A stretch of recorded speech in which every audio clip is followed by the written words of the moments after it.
session to order. Couple of housekeeping items. If you'd please turn your cell phones off. If you need to take a call, please take it outside. Keep the chatter to a minimum, and if you're going to speak, you'll be asked to come up during the public hearing, and you need to state your name into the microphone for the record, and you'll have 2 minutes to speak as part of the public. If you're from the community council, you'll have 5 minutes. And let's try to be courteous of each other, no booing, hissing, shouting kind of stuff going on. And try to stay really on point with your comments so that this meeting doesn't run till like 11 o'clock. Okay? With that, we'll get started. I need a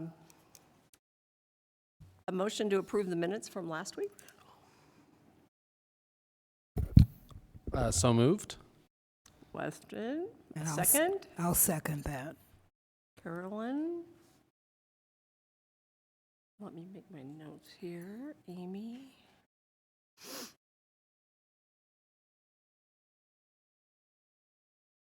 Adrian. Abstain. Matt. Yes. Amy. Abstain. Weston. Yes. Carolyn. Yes. Do I need to do anything? Nope. Okay. All right, the minutes are approved. The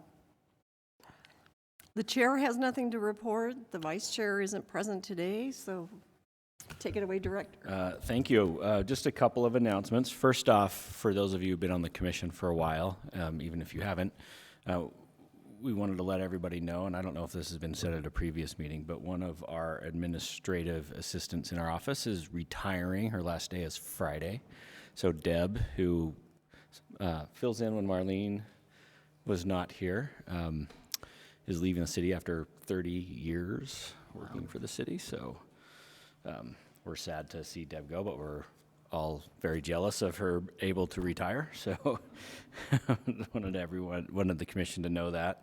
A couple of updates on some action and things that are going on with the city council on planning related matters. They had a briefing on the D2 design standards yesterday. It looks like there's general support for moving forward with that, so hopefully that will be in the next few months adopted. Most planning items were put on hold during the budget process, which is pretty typical given their council's workloads.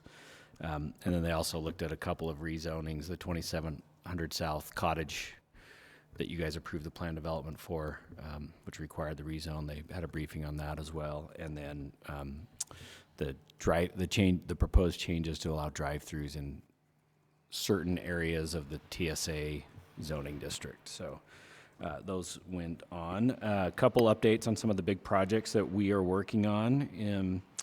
We have, for the most part, wrapped up our public engagement on the redo of our parking chapter. So that means the next step is to start talking about it with the Planning Commission. So that'll, So that will hopefully start happening in August and September. We also have started the public engagement on the fleet block. We had an open house on Monday at the site where we had about 50 people show up. There's a lot of excitement about the block and the proposal there, so we are writing we've developed a new zoning district for that, which piggybacks off of what's happening in the Central 9th neighborhood. So it's a new form-based code that allows taller buildings and bigger buildings than what is in Central 9th to match the granary area. Our summer planning series, our next event is on July 29th, and that'll be in Sugar House. So that information will go out early next week. So far at those, we've had 2 events. One was in a torrential downpour. We still had about 30 people show up, and the last one we had about 50. So we're expecting large crowds. Wanted to give an update on the planning division's workload. So June was the busiest June that we've ever had in terms of land use applications. which also we had the busiest quarter that we've ever had and the busiest 6-month period that we've ever had. So July is on track to be the busiest month we've ever had. So just so you know that that's going on. Most of those applications are things that are handled at the staff level, but all of the Planning Commission agendas are full basically through August. So we anticipate that we'll have we're trying to limit meetings to 5 or 6 applications unless they're simple and small. So you can expect to have similar agenda lengths to tonight, 5 or 6 items. We think that will probably go through the remainder of the year, just so everybody knows. And the mayor's office is they're going through applications for new commissioners because we're down to the minimum that we're allowed to have under our ordinance. And so if something happens and we lose another commissioner for whatever reason, we won't be able to meet until we have another one appointed. So probably some bad timing if that were to happen. But it is what it is, and we'll keep going forward, and that's all I have. Thank you, Nick. We'll move to our first item, which is a major modification to the RR plan development. Welcome, John.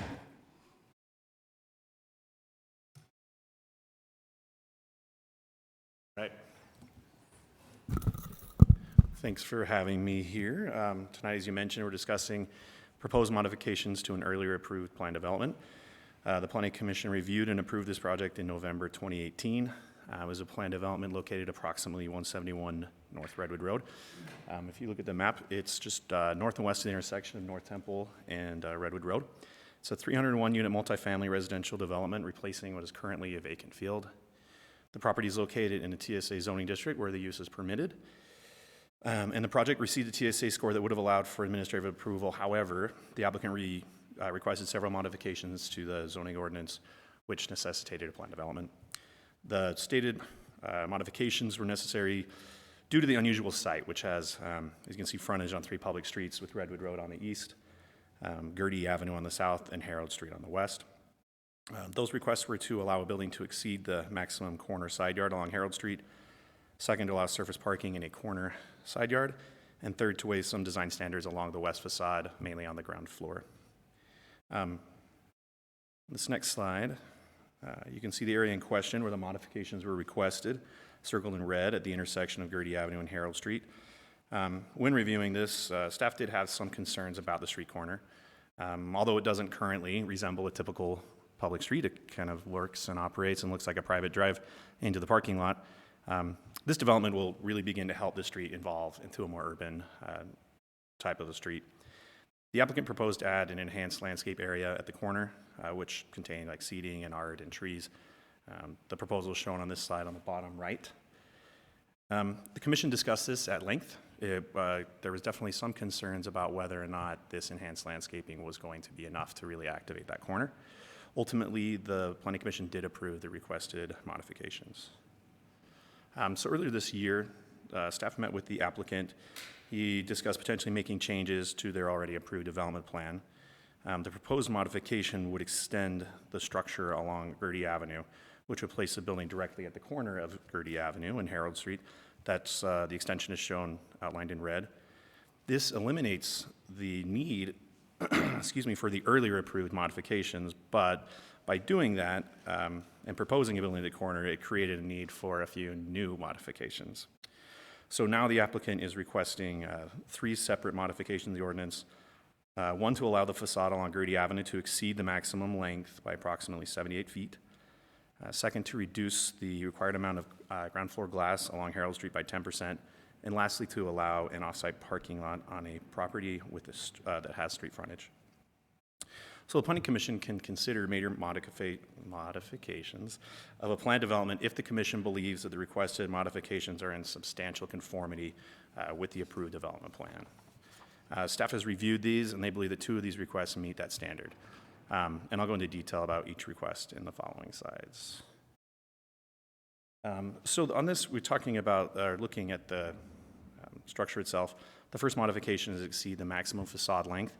The zone allows 200 feet for a street-facing facade. So this would be the south facing along Gertie Avenue. The applicant is proposing a facade length of approximately 278 feet. The extension of the building is architecturally compatible with the remainder of the structure and would accommodate their amenity deck on the second floor of that. These images just show a few different views of the structure.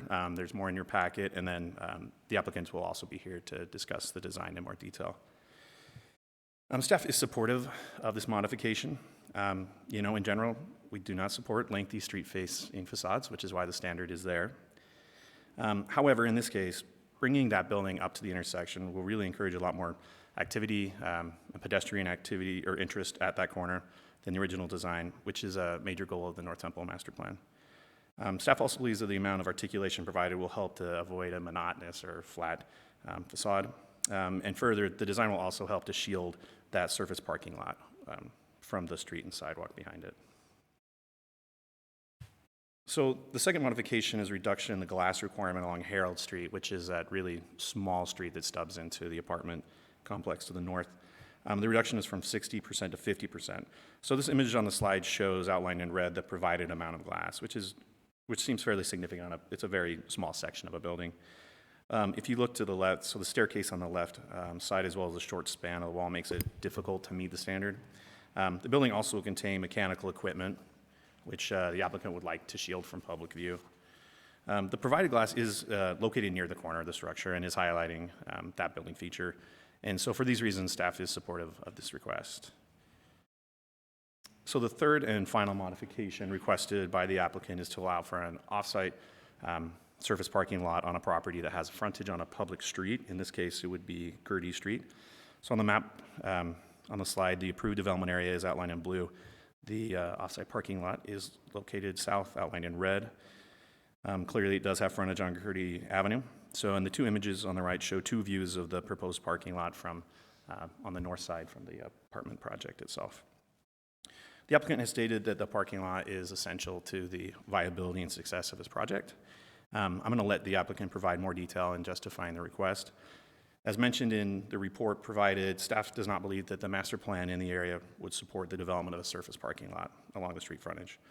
The request does not activate the area or create a pedestrian-friendly environment as is recommended for a transit-oriented neighborhood. Admittedly, at the moment, if you went out there, I think it may not appear and is not currently a dense urban transit-oriented neighborhood, but it's evolving. And it's the obligation, I think, of staff to consider how the neighborhood could transform and what it could look like. And the applicant's development along Gertie Avenue will actually do a great deal to help create that type of neighborhood and meet the policies and goals of the master plan without the surface parking lot. As mentioned, the Planning Commission may only approve a major modification if it is in substantial conformity with the approved development plan. Staff does not believe that this request meets that standard. So just to wrap things up, staff believes that the proposed changes to the design of the structure itself will create a better development by activating the corner and recommends that the Commission approve the additional facade length and the reduction in glass along Harold. And for the reasons just mentioned earlier, staff does not recommend approval of the off-site surface parking lot. I'm happy to answer any questions. The applicant is here and they would like to make a presentation as well tonight. Any questions for John? I do, John. So how many parking spots are going to be taken away by extending the building off to Gertie and Harold? I don't think there's going to be a significant reduction, and that might be a good question for the applicant. The parking, it is going to lose some of the parking, but... So I guess my real question is, if they lose whatever parking they're going to by extending that building, regardless of this off-site parking, would they still meet the ordinance? Yes. So it doesn't put them in non-compliance that way? No, I believe they have 299 parking stalls for 301 units. The requirement would be about 178. Okay. They don't need the additional lot to meet the parking standards. To not meet the zoning minimum parking standards, they do not need it. Okay. Sorry, I have one more follow-up. So if could an applicant at a later date come and request through planning to use that lot as a surface parking lot, not connected to this development? No. Would that be a conditional use? Would that be, or just flat out denied? So off-site parking is allowed in the zone. but it's not allowed as the primary use of the property if Okay. it has frontage on a lot. So if you had like a rear lot or you had rear portions of the property and you wanted to add additional parking and then utilize that as off-site parking for your neighbor, whomever, that would be allowed. It's really the street frontage that creates the issue here. Okay, So if this were 2 lots and this was a portion of the rear that didn't have any frontage but an easement through the first lot, then they could park by right on the rear portion? Yes. I mean, they would obviously have to design it and follow all the landscaping rules and those kind of things, but yes. And whichever lot is created in the front would have to meet the minimum lot size. Right, and they'd have to lot meet width. all the subdivision requirements. Yes. Yeah. Anyone else right now? Thank you. We'll bring the applicant up.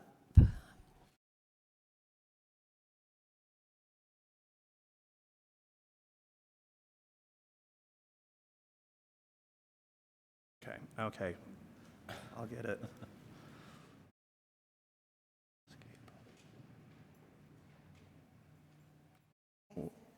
I know, I'm trying. Is it?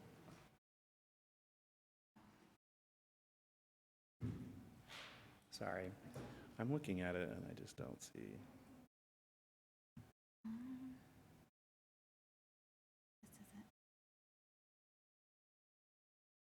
wonder if we go, there was multiple ones open.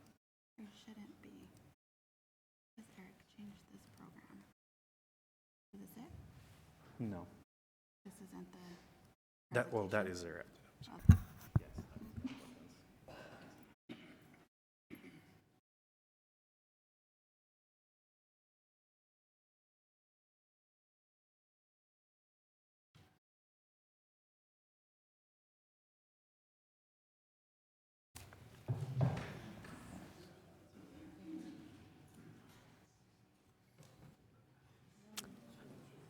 Okay, gentlemen, be sure to say your names for the record for us, and you have 10 minutes. John Siminer, JZW Architects. Blake Henderson, Henderson Development. Peyton Wonderly, JZW Architects. Make your pitch. Make our pitch. Well, thank you for having us in and having us in again. We do appreciate it. John, thanks for your presentation. We appreciate 2 of your recommendations, not so much the third. So we are back in front of you again. I think we have a better scenario for all with the building in its new design. And it came up for several reasons, mostly us finding that we needed to provide better amenities for our potential resident or our future residents. And we think those amenities create a longer base tenant who stays longer, which creates more stable and a better community. So, and as we thought about improving the amenities, it kind of dawned on us, hey, we can probably improve these amenities and meet exactly the intent of the zoning code there. Yeah. So I'll turn it over to John from the design aspect and how, as an architect, he sees the length of the building and how we justify that. Yeah, so previously we had our pool amenity up on the roof here. In order to bring it down visually, bring it down to the street level, we decided to extend our podium out. And like Blake said, it has the added benefit of us being able to engage that street frontage along Harold here. As John mentioned, we had to extend our building to do that. So exception 1 is the building length here. And as you can see in that top image, we've done everything we can to aesthetically, architecturally break that form so you don't have a 300-foot cruise ship sitting there, all one mass. It's really broken into the base building and then the amenity deck. We really see it as 2 broken buildings with a podium connecting, but Well, and what's important, that there is a significant 40-foot separation between the 2 buildings, and that is our drive aisle that does enter and goes under the podium, but then exits on the other side into the open parking lot. correct. And I think if I can go one Yeah, if you can see in that top image, it's horrible looking, but you can see that it almost doesn't show up, it's so small, right? So, the next exception is the glazing percentage along Harold Street. As you can see, a little better maybe in this image here, maybe, yeah, you can see it. So we've carried the design and aesthetic of the glazing that we had along Gertie Avenue, pulled it around the corner so it's a cohesive design. And due to, as John mentioned, we have a dog wash station back here that we don't really, it's not super appealing from the street. So we wanted to hide that behind the architecture here. And then we're left with this staircase it's not really available to add more glazing. So we've maxed out all that we can operationally here. And hopefully, yeah. And we feel that the staircase, it's important to bring the staircase down. It provides another access point, ingress, egress, again, activating that area. That space is designed for a light sandwich shop, a coffee shop, or some type of amenity for the public on that corner. So we do think, hopefully, as the tendency grows in the area, we can get that foot traffic to support that type of restaurant. So we feel like we've in this move, we've been able to really activate the street frontages here and better meet the design intent, the zoning intent for the area. The other thing I want to stress, John, if you can go back to that first picture, the top picture, and I thought we had a different angle of it, which really we feel brings the amenity down lower. There is landscaping up top there is trees. So it provides more energy and more activity at a much lower level than having that originally up on our fourth story of the roof. So by bringing that amenity down, again, we think it brings more activity, more energy, Great. and breaks the building up. So then the third exception is the parking lot. So let's go there. This was our previous design. This is the one that got approved. Our intent in this whole proceeding here is to take this exact design, move it across the street, and double it, basically.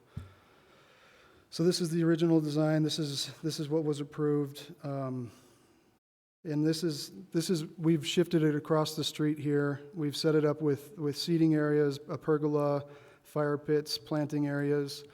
So we really see it as a ride share park where the whole community can use this as a waiting spot for Uber pickup, Lyft, whatever company you prefer.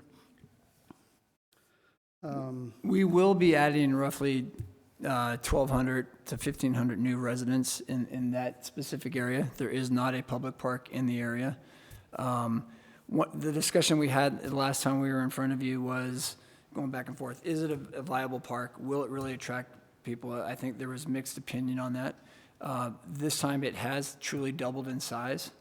There is seating out there. There is pathways and walkways.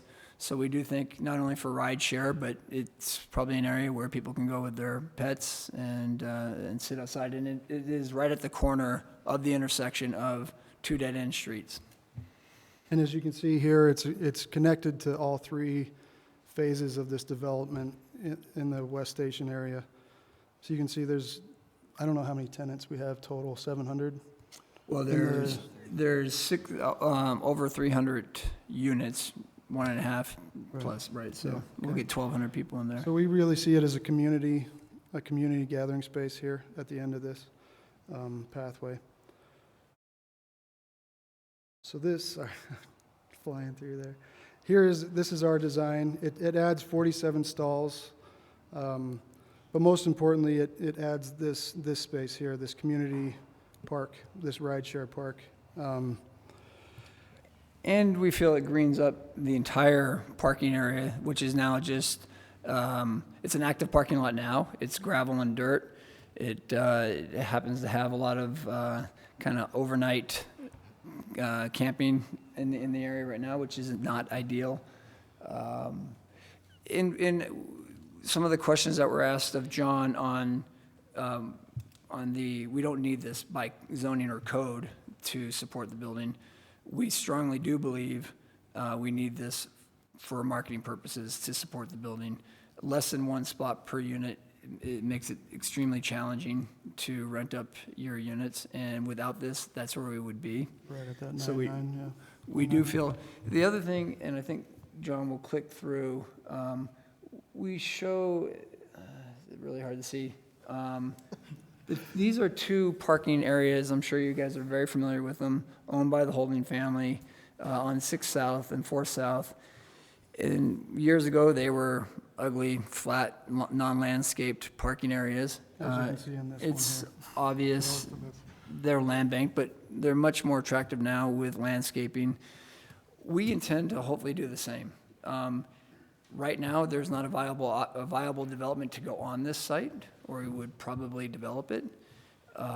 We do need it for parking now. We do think parking does decrease in the future, and there's nothing easier to switch to a more appropriate use than a parking lot. It's pretty easily changed. It doesn't cost a whole lot of money to tear out asphalt and build it from there as a future use. So that truly is part of our thinking. We don't think a active retail or restaurant space would survive there right now. It just does not have the traffic. But as we activate this area more, hopefully, and as parking needs do die down, and we do think they will, they're not there yet, that this could be a development site in the future. And again, parking is very easy to change and redevelop. And to that point, we see this as a catalyst with presenting it as a rideshare park for the community. We see it as a catalyst to push for less dependence on parking, less cars. So we're hopefully pushing it in that direction, and then eventually it becomes viable to redevelop.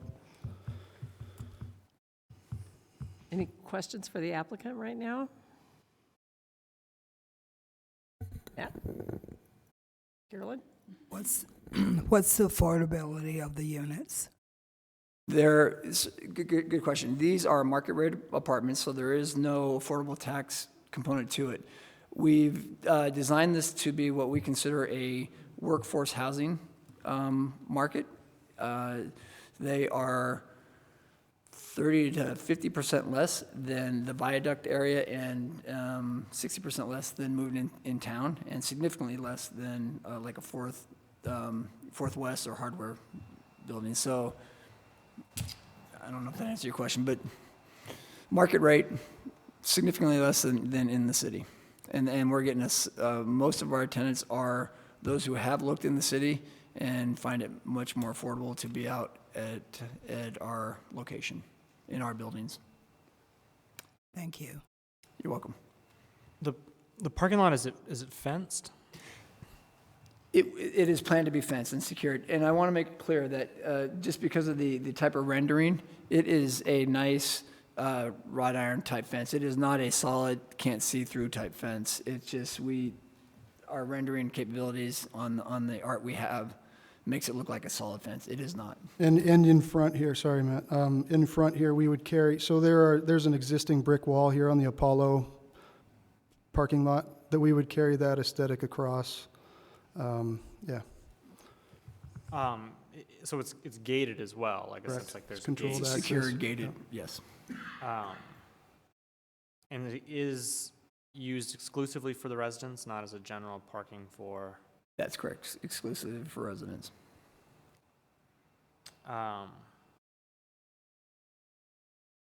Okay. Anyone else? You can step back. We'll do the public hearing. Yeah. Does this private road or just? Okay, I'll open the public hearing on this item. Is there anyone in the audience who wishes to speak on this item? Anyone? Seeing none, I'll close the public hearing. We'll bring it back to the commission. Do you want staff? Yeah, I mean, question for staff or the applicant. Done? The road that is kind of on the west portion of the parking lot, is that a private drive or is that a road? So the area just to the west of this parking lot Yeah. here. It's I mean, most of that area is really a sea of parking right now, so whether it's for this restaurant, the next one, or Sutherland's, the lumber store there. But we can, It's private drive. Where does the right-of-way end? Where does Gertie let Avenue? me get to that first map, if I can. I think Harold If is I the can cross do street. this time, so. Right, but where does it, So on this. it ends somewhere, right? Yeah, so if you look at this map, and if I get this arrow here, kind of wants to play a game here. Gertie Avenue goes to like right there. Yeah. And Harold Street doesn't extend across Gertie Avenue. It does not. A lot of these streets did extend at one time when this was a single-family neighborhood, but those times have long passed, so. Any more questions for John? Was there ever a conversation about trying to create any sort of mid-block crossing kind of in that area out towards North Temple, or no? I don't think there hasn't been from our side of things, and I think a lot of it is that there's multiple property owners in between. So I think it might be difficult to do that for right now. I think the North Temple master plan for this station area does talk about eventually seeing a gridded network through the neighborhood, but obviously there's businesses happening or occurring right there, so we don't have a timeline for anything like that. So in staff's opinion, with like these parking lots, like downtown, for example, if they're just for private use, right? So for a specific building, does that mean it's? I think some of the problem. I'm just maybe start with a statement. You can help me answer it, and we'll talk through it. So, with all these like downtown surface parking lots we have, part of the problem is they're all pay lots now, and so like they're gold mines. I mean, people are paying $100+ a month per spot, and so they're just kind of there. And I think they're kind of stuck for a lot of those reasons. In this circumstance, if it's a private lot that is tied to a development, could they turn it into a commercial lot if they wanted to in the future? So if like parking demands for their building went down, they decided to open it up for a commercial lot. Is that something that could be done under the current zoning or not? Yeah, I mean, once it's approved as an off-site parking lot, it's not, the approval isn't tied necessarily to that development. It could be at some point in time, it could just. Convert to a commercial lot that people can get on there and ride tracks down to the airport or something? Yes. Okay. Anything else for John, the applicant? Discussion? Thoughts? Motion? I mean, for the applicant, maybe wherever you guys went. So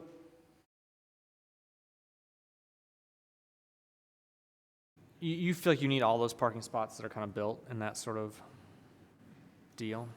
We do. If we utilize those, is it 43 spots? 47 spots, we will have 1.2 spots per unit. Currently, the project behind District North is parked at 1.25 spots per unit. We often on a Saturday and Sunday night are overparked. We can't supply all of our residents with parking.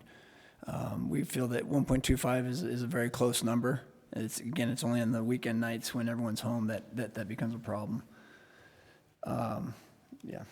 Being a renter myself who has 2 cars for the household, having proper parking is absolutely key, and having it secured for me would be everything in a development like this if this is somewhere I was choosing to live.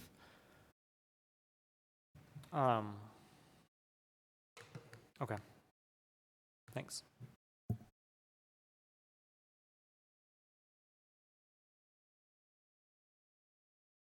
Thank you. Can I ask one question, and it may be over for the planning? Could there be because Matt came up with a good position that I didn't consider. We have not considered making a paid parking lot to support the airport. Could there be a development agreement in place that says, hey, this is not intended for that use? The next developer or the next owner rather cannot do that, we cannot do that. Condition on it. And put a condition like that on that. Because I think that's a valid concern, and that's truly not our intent, but if there's nothing preventing that. Limiting the uses is an action that is up to the city council to do that. So if there were some sort of development agreement that would limit the long-term use of a piece of property, that would be essentially a zoning amendment. Right. Okay. Where you'd enter into that development agreement to do that. Thanks.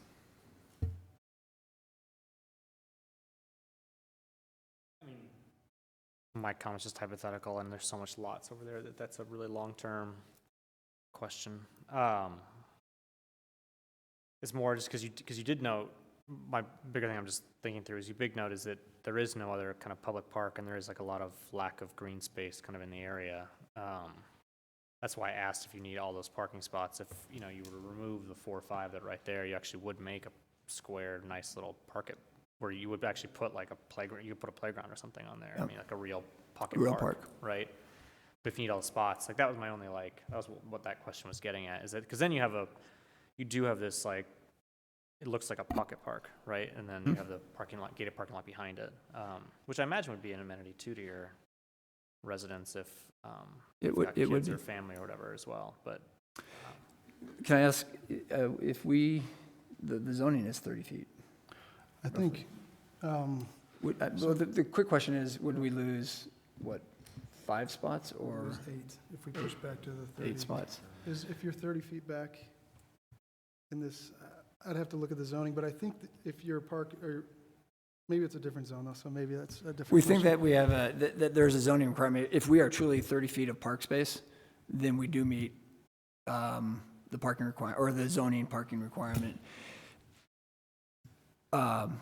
Right now, I really don't want to lose those 7 spots because we really do think it helps us market it, and a better marketed project's better for everybody. And like I said, I truly believe as a developer that parking requirements do go down in the future. They're in this area where Redwood Road, North Temple, I-80, I-15, they all meet right there. Unfortunately, it is a heavy traffic area with a lot of cars. And the Meridian is a great project. Our neighbor, our competitor, they are struggling. They've been renting up as long as we have, and they're not even close to where we are. And we just know it because they are parked less than 1 per unit. We've had that conversation with them. They're under 70%. So we just want to find ourselves there. And we think by allowing us to get to this, couple of quick things, by allowing us to do this parking, we do improve that current dirt parking lot, which it will probably remain as is for a while if we can't do this. It allows us to better amenitize our building, which is better for all, and it brings more activity to that corner, which hopefully is better for the community. And we do have a double the size And that's, park. it's one point from, I mean, we appreciate it, but I disagreed with 2 points. I feel like it does activate that street frontage there, the way we've set that park up. I feel like it is a community amenity, and it does activate Gertie Street where it's clearly not activated now. And it's pedestrian friendly the way we've designed it. And I feel like it's set up for future redevelopment the way we've designed it, right? So I'm going to say that I feel like this site is a little interesting because you have 2 dead ends, and so I'm sympathetic to the constraint of having such limited availability of potential off-street parking because they dead end. I think I would like to see a little bit more green in there, maybe some more trees or something that actually made it. I mean, your renderings are a little hard because they look like just a little strip of green space. And this harkens back to that lengthy discussion we had when you were here in November, is if it's really usable, if it's just like, hey, I'm going to stand out there and wait for my Uber, like that's not really green space. That becomes a community asset. And so I don't know if it's, amenable to losing a couple more spots to increase some of that greenery to make it a real amenity that people are using. Because especially if you allow dogs, that's where they're going to go. Yep. There's nowhere else around there to do that. So So if we push back 9 feet, lose one set of stalls, that's 4, so we'd be at 43, and I don't know operationally, but it would double the size of that, and I think it would make it. Yeah, Maybe I would feasible. feel better at that balance of increasing that green space amenity, and, because I do appreciate just the physical limitation of those two dead ends, that when you do have overflow, there's nowhere for them to possibly even spread out. If they had the ability to spread out some more, it'd be something else, but.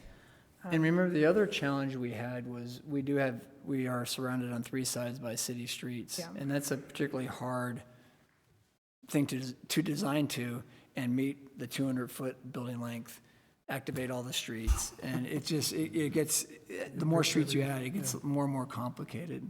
And so we felt that we really achieved that on the development site, and this parking lot helps in all the ways we've just discussed.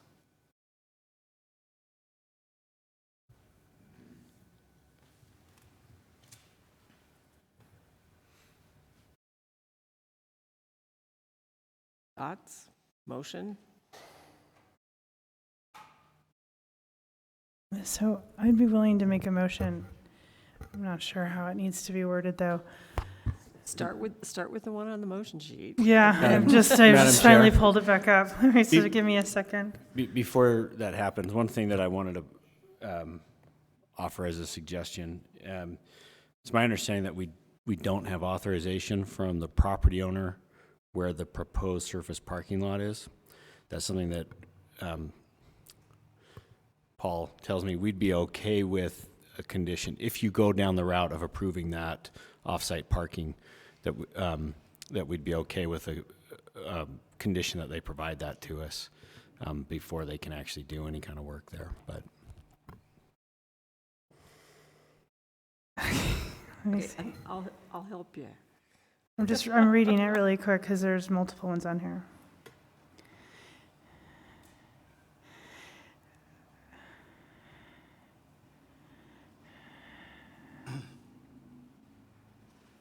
Okay, I'm going to give a stab at it. Okay. Okay, based on the information in the staff report, the information presented, and the input received during the public hearing, I move that the Planning Commission approve major modifications to PLN SUB 2018-000641 RR Plan Development with the following modifications. That they increase the green space in the off-site parking lot, that they provide authorization from the other property owner to staff. Is that good? I think that's it. You want to say how much they increase What do you the mean by space? increasing the green space? Yeah, so, yeah. So this is why I don't like making modified motions. Did you agree that if you doubled that, or would you just going to move it 9 feet? So if we took 9 feet, that loses it as 4 stalls, and that would double the park space here. So that would So be, with the following modifications, that they take 4 stalls out of the proposed off-site parking to increase the green space and provide authorization from the current property owner to staff for its use. Okay, a second? Yes. I'll second. Matt, thank you. Any more discussion? Okay, we'll vote. Adrian? Yes. Matt? Yes. Amy? Yes. Weston? yes. And Carolyn? Agree. You got it. thank you. Thank you very With much. more green space. Yep, we'll do it. We look forward to it. Thanks. John, thanks. Okay, we'll move on to our second item, which is a conditional use ADU at 1143 Lake Street. Christina?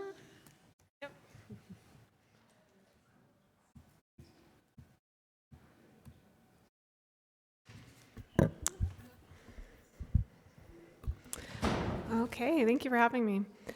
So this is a request by Carrie Larson, the homeowner at 1143 South Lake Street. She's requesting conditional use approval to construct an accessory dwelling unit, or an ADU, in the rear of the property. And staff is recommending approval on this request with conditions. So this project is before the commission because the proposed ADU is located in the R15000 single-family residential zoning district, and all ADU proposals located in single-family zoning districts require conditional use approval. As you know, this process looks at compatibility, location, configuration, and potential impacts of the request. And then just as a reminder, conditional uses are allowed uses if appropriate conditions can be imposed to mitigate any adverse impacts. So the proposal, the ADU is approximately 520 square feet with a height of approximately 11 feet 7 inches, which is below the maximum allowed for both. The entrance, as you can see, hopefully you can see on the screen, I'll just kind of walk through this. So this is the existing house on the property. This is Lake Street right here. So this is the west side. And then we have Princeton Avenue on the north. And then there's an alleyway that's cut off of the site plan right here, but that's on the east side. The ADU is located in the rear of the property behind an existing detached garage. And the entrance of the ADU faces the alleyway, which is allowed because it's further than 10 feet 10 feet setback from the property line. Then the ADU has 2 parking spots provided. So you see this existing garage. There's 2 parking spots within the garage that serve the main residence. And then there is also tandem parking that would be allowed in the driveway that would serve the ADU. The colors on the screen, I hope you can see it better in your staff report. These show an existing fence. So the blue is the existing fence that surrounds the property. It's 6 feet tall, and it comes around up like this. And then there's a green color. This is the existing fence that's proposed to be removed. And the pink color is an existing fence, or is a proposed new fence. So the proposed ADU would be screened and fenced in by this new fence. And then as well as it's also buffered by Princeton Avenue and the alleyway. And then the closest house on the adjacent property is approximately 80 feet away. And you can see that there's a buffer of 45 feet from the south property line, 16 feet from the east, and then 20 feet from the north. And then just some images of the renderings of the ADU. This is proposed as fiber cement hardy board. And then this is the east elevation, which is the entrance. And then you can see the west elevation and so forth, south and north. These are some images of the subject property. So this is the main residence on the property. The proposed accessory dwelling unit would come back here behind this fence. And then this is the garage right here. It'd actually be behind the garage, so even further behind there. This is the front of the main house on the subject property. Then this is where the garage is on the property right now, and the fence to be removed is right here where the accessory dwelling unit would go, and then the new fence would follow this sidewalk line coming up to the garage. And then this is just another view showing from the garage, which is about right here, up into the main property. And then just the context surrounding the site. This is a duplex that's located immediately across the street on Princeton Avenue north of the site. This is the alleyway. So the accessory dwelling unit would be about right here, buffered by the alleyway. And then we have a home that's south of the property, and this is a garage that is across the alleyway to the east. So as far as public process goes, staff sent out notice to all property owners and residents within 300 feet of the proposal, as well as provided notice to recognize community organizations, which in this case was the East Liberty Park Community Organization. The applicant did attend one of their meetings and discuss the proposal, and from what I understand, there were no concerns besides just general questions about accessory dwelling units, but no concerns with this specific proposal. In your this was sent to me after the staff report was published, but you should have received a letter of support from the community council, as well as I received 2 phone calls from neighbors in support of the proposal as well. So staff finds that the proposal meets the approval standards for conditional uses, and we're recommending approval with the following conditions. The applicant actually has revised the site plan, so I believe it meets all the requirements. So the site plan is revised to meet requirements for other divisions, that they will comply with the registration process, which she has already submitted receipts that show she's in the process of going through the Good Landlord program, and that this is just for the approval for the items discussed in the staff report. And I'll take any questions. Questions for Chrissy? Is the applicant here? She is. Why don't we have her come up? State your name for the record, and if you have anything you want to say in support of that, or we'll ask you questions. Sure. I'm Carrie Larson. Thanks for having me. Yeah, thanks for considering this ADU. I am planning to build it to house my mother. She's 70 years old. She lives in Spokane, Washington now, and she moved up to Spokane to be by me, and then I moved here about 12 years ago. So now she's ready to retire and again wants to be by me, which is fantastic. As we kind of talked about, she's been in in-home care for a long time, and we kind of talk about that because she lives it on a daily basis.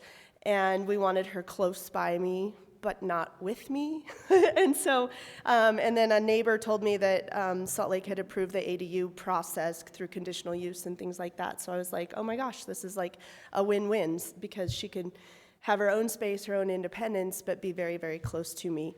She's very healthy and happy, now, but you never know what's gonna happen in the future. So that's the whole reason for wanting to build it at this time, so. Any questions? Any questions for the applicant? I don't see any, so why don't you step back? Thank you. We'll open the public hearing on this item. Is there anyone from the community council here who would like to speak on this? Is there anyone from the public who would like to speak on this item?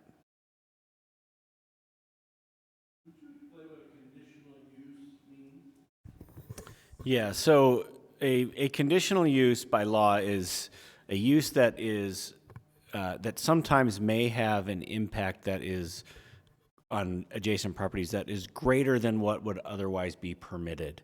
And they require a review to see if there are any issues, and if so, if those impacts could be reduced. And so that's why the city council decided that ADUs in single-family zoning districts should be conditional use, so we could look to see what the impacts are and then decide if there are any and if there's any conditions that could be put on it.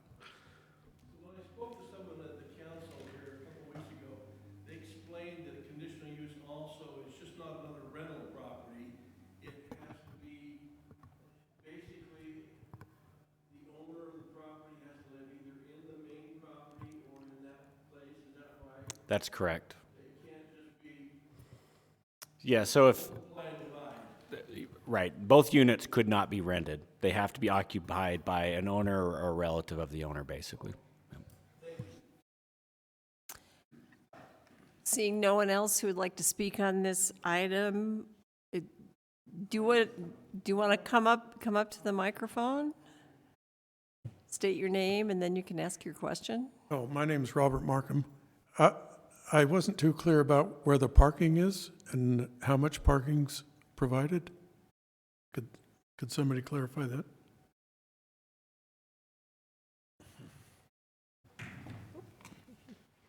So there's parking provided in the garage. There's 2 stalls in the garage, and then the parking. Excuse me, you're talking that way and I'm over here. Sorry. And then there's parking that would be tandem, so in front of the garage, on the cement pad in front of the garage. There's parking for the ADU in the garage? So they have to have parking for the primary residence, which is 2 stalls, and then 1 stall for the accessory dwelling unit. And then there's also street parking up in front of the primary residence. So you're gonna have 3 parking stalls? So, and then street parking. Where are those stalls other than the garage? In front of the property on Lake Street, there is a stall there too.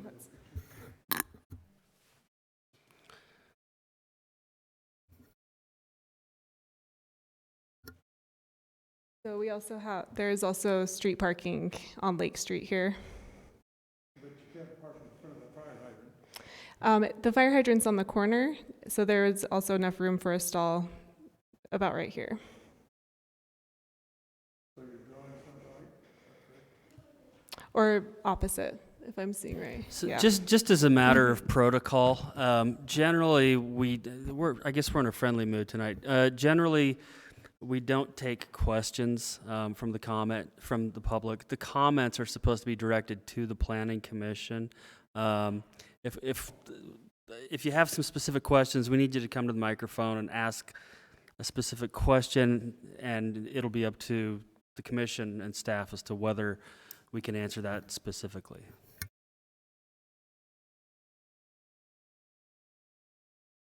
Okay. Question is there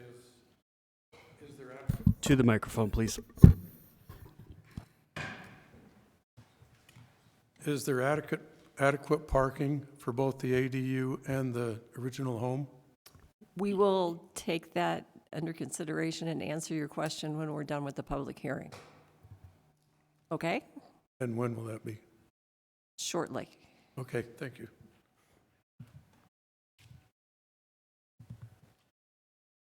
Is there anyone else who wants to speak on this before I close the public hearing? Okay, seeing no one, I will close the public hearing. Chrissy, since you're there, is there adequate parking for this? Yes. So by that answer, it complies with the parking requirements established in the ordinance for an ADU. Thank you, Nick. Take your word for it? You don't have to show it on the drawing? It is shown on the drawings. Yeah, we can, after Yeah, I can. staff can meet you in the hall and go over the drawings with you and show you how they comply. Okay. We're bringing this back to the commission. Any questions for Chrissy? I'm ready to make a motion. Thank you, Matt. Based on the findings listed in the staff report and the information presented and the input received in the public hearing, I move the Planning Commission approve conditional use PLN PCM 2019-00412 for the detached accessory dwelling unit ADU with the conditions of approval below. Final approval and details noted. The following conditions shall be delegated to planning staff, and those are conditions 1, 2, and 3 as listed in the staff report. Thank you. A second? Second. Thank you, Adrienne. Any discussion? Okay, we'll vote. Adrienne? Yes. Matt? Yes. Amy? Yes. Weston? Yes. And Carolyn? Agree. Good. The conditional use is approved. Thank you. And you will go talk to this gentleman, won't you? Okay, we'll move on to our next item, which is a conditional use for Emerson ADU. Lauren? Okay, good evening, Commissioners. So this is another conditional use request for a detached accessory dwelling unit to be constructed on the northwest corner of the property at 815 East Emerson. Shown here, this property is located southeast of Liberty Park and zoned R1 5000 single-family residential, where ADUs are conditional uses. It should be noted that a building permit was recently issued for the construction of a single-family home on this site, but the conditional use that we're reviewing tonight is solely for the accessory dwelling unit and not the single-family dwelling that's being built now. And you can see in this picture the lots already under construction. The eastern property line also runs through the center of this garage that you can see here, which will accommodate one parking spot within, and then also a tandem parking spot in front of this garage. And the new single-family home will also have an attached garage on it, and so there'll be 4 parking spaces total, so that meets the 1 space for the ADU and the 2 spaces for the single-family home. So here's just a closer view of that northwest corner of the lot where the ADU will be located, kind of just next to the existing garage. And then, as you can see, there is a church located just to the north of the site, which the ADU will abut. So here is the site plan. The proposed ADU will have a footprint of approximately 427 square feet and has a lofted bedroom space. It will be set back from the rear property line 4 feet and from the interior or west property line 4 feet as well. And it will be 17 feet tall, so it meets the zoning for ADUs. And then here are the elevations of the proposed ADU. So the labels in red would be kind of the outer elevations facing the north or facing the church, and then the west side faces the property to the west, of course. So ADUs are required to have obscured glazing on those outer walls facing the adjacent properties, which this one will, as indicated with the dark coloring. The sleeping room window on the west elevation also cannot be any larger than necessary to comply with minimum building code standards, and therefore it has been made a condition that this window on the west elevation be slightly reduced to meet this standard. Other than this, staff does feel that the ADU generally meets the conditional use standards and is therefore recommending approval with those conditions listed in the staff report. So please let me know if you have any other questions. Okay, questions for Lauren right now? I have a couple questions that might be just general ADU questions. So in order to qualify for an ADU, you have to supply 2 parking spots for the original single family, or is that just a general rule in all single family zones? No, just that this is a new single family home being built and will have those 2 spaces, but when you're building an ADU, we just consider the 1 spot for the ADU. Okay, so you had mentioned in the previous ADU, there was mentioned that there was a 2 parking spot requirement for the single family unit, so I was just trying to understand that. So that's not a thing? No, I was just trying to convey that there will be 4 Okay. spots on the site total. Got it. Okay. And then the 17-foot height of the building, is there? I'm just trying to learn. Of course. So, sometime in this space, and I'm just looking on the staff report, but there's the kind of 1.5 story seems to be the standard in that.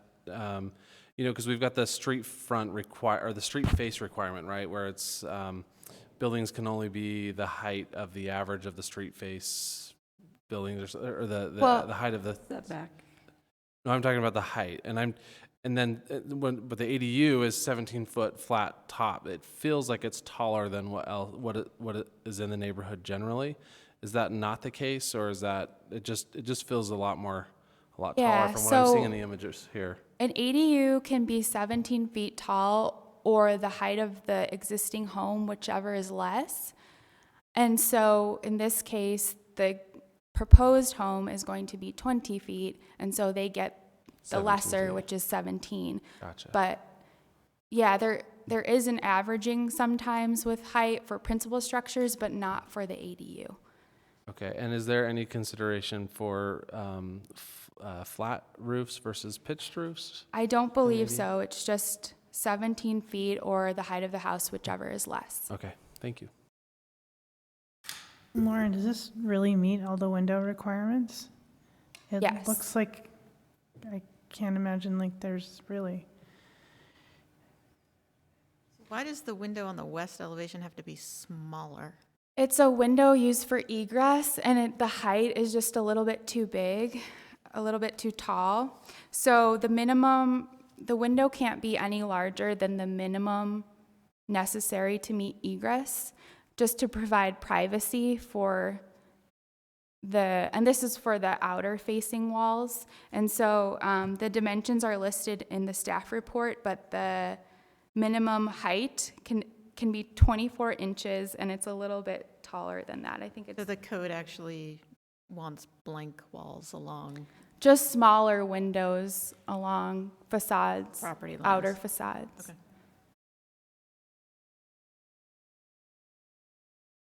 And there's no design requirements or anything on an ADU? For material choices or anything? No, I believe so. Any more questions for Lauren? Is your applicant here? Why don't we invite him up? State your name for the record, and you have 10 minutes to. I'll take one. Okay, and then we'll ask you questions. Garth okay? Hare, I'm the owner. And my dad just turned 70 on June 30th, so he's also thinking about moving out here, and this would be the perfect place for him to chill out and be close to family, because my brother actually just moved here from back east as well, so we found a lot, and the city passed the ordinance, so we were pretty excited. And I think we've been very sensitive to the neighbors, and there's lots of parking, so. Any questions? Questions for the applicant? Walk me through the exterior material that you're using on this. It's metal siding, vertical. Is that design going to match your single family that you're building?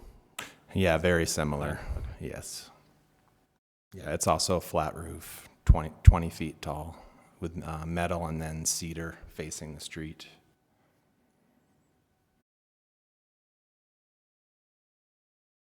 Anyone else? I think that's everything. Step back, Thank you. please. All right, we'll open the public hearing on this item. Is there anyone from the community council? Seeing no one, anyone? Wait, just a second. Anyone else who'd like to speak? You want to speak? No, you're the community council, which is a specific organization. Yes, I'm saying I'm from the community. Okay. I live there, that's all. Okay, okay. So would you like to come up to the microphone, state your name, and you'll have 2 minutes to say what you want to say?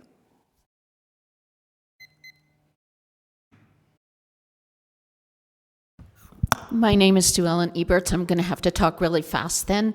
Okay, the metal siding does not match anything in the community. We have bungalows everywhere on the whole street. Number two, there isn't a lot of parking. We struggle with parking as it is. There are many renters on the street. Often there's an owner, 2 people living as owners, and 2 or 3 people living in the basement. There's one situation where there's the whole house is a rental, and there's 2 people mainly renting and 3 additional renters. So we have plenty and plenty of cars. I've spoken to other neighbors who, elderly neighbors who are 80 plus, and they complain that when they go shopping, when they come back, they can't park in front of their own house, and then, they can't carry their packages. I'm a photographer, so I have heavy gear.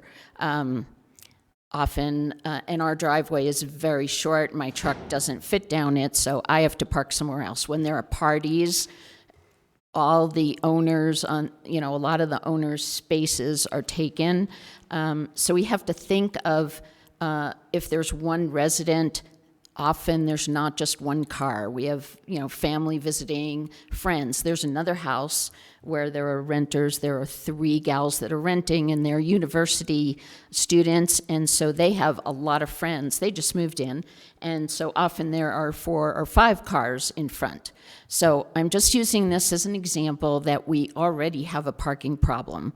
So I have 2 concerns summing up: the parking and the facade that is very, very different from what we have on the whole street. I know that's already, the materials have already been ordered, and that's already in the plan, and I'm not asking for that to not be done. I'm just stating that there are a lot of neighbors complaining, and they're not here tonight, but they asked me to convey that. They're a little shy. Thank you. Thank you. Sir, do you want to come up and say something? I want you to state your name into the microphone for the record, and then you'll have 2 minutes. Yeah, my name is Robert Miner. I live directly across the street from the proposed dwelling, and I've lived there for 45 years. And my neighbors to the up street from me here, who she was just talking about, over there 55 years. And this morning when I was leaving, I noticed that they had put sawhorses out in front of the house, which they told me they were going to do because when they leave to go to the market, there's no parking. So they've taken the thing into their own hands. But after 55 years, why should you have to continue to do that? Bottom line, parking is the issue. The house right next door to the development has more than legally, more occupants in it than's legal. And the one right next door to me, also a rental, has more in it than is legally supposed to be. I'm not a complainer, other than the fact there's never any parking available. And so when I put my garbage out, I have to put it out in the driveway, or else they won't pick it up because the cars are lined street to street. So as I was looking at this development, I know that our developer here, he told me that he's got a double car garage in the front for the house that he's building. But I'm having a hard time understanding where the additional parking is for this additional unit that he wants to build. The reason I asked that is I know they split the garage, so he's probably counting one of the places in the garage and then one in front of the garage. The problem with that is it appears to me that is a shared driveway, and who's going to park, in front of their garage in a shared driveway when you kind of have to maneuver to get in and out? So those cars are going to end up basically on the street, right in front of his development. Thank you, sir. That's your 2 minutes. I think we understand what your concern is. I was just going to explain to you, there's a fire hydrant right there, and then the driveway where he goes into his garage, so there will be no parking in front of his place. It'll all move to the neighbors. Thank you. Thank you. Anyone else wish to speak on this item? Come up to the microphone, state your name, and you'll have 2 minutes. Okay. My name is Robert Markham, and I guess I have the same question as before. Is there adequate parking for the house and the ADU on this site? We'll answer that question after the public hearing is over. Okay, but aren't you going to approve it before it's over? Not the public hearing. Okay. The public hearing is the public process. We'll close the public hearing, and after that, we'll still have discussion, and we'll have an opportunity to give you that information about the parking before we approve or disapprove this. Okay, thank you. Thank you. Anyone else?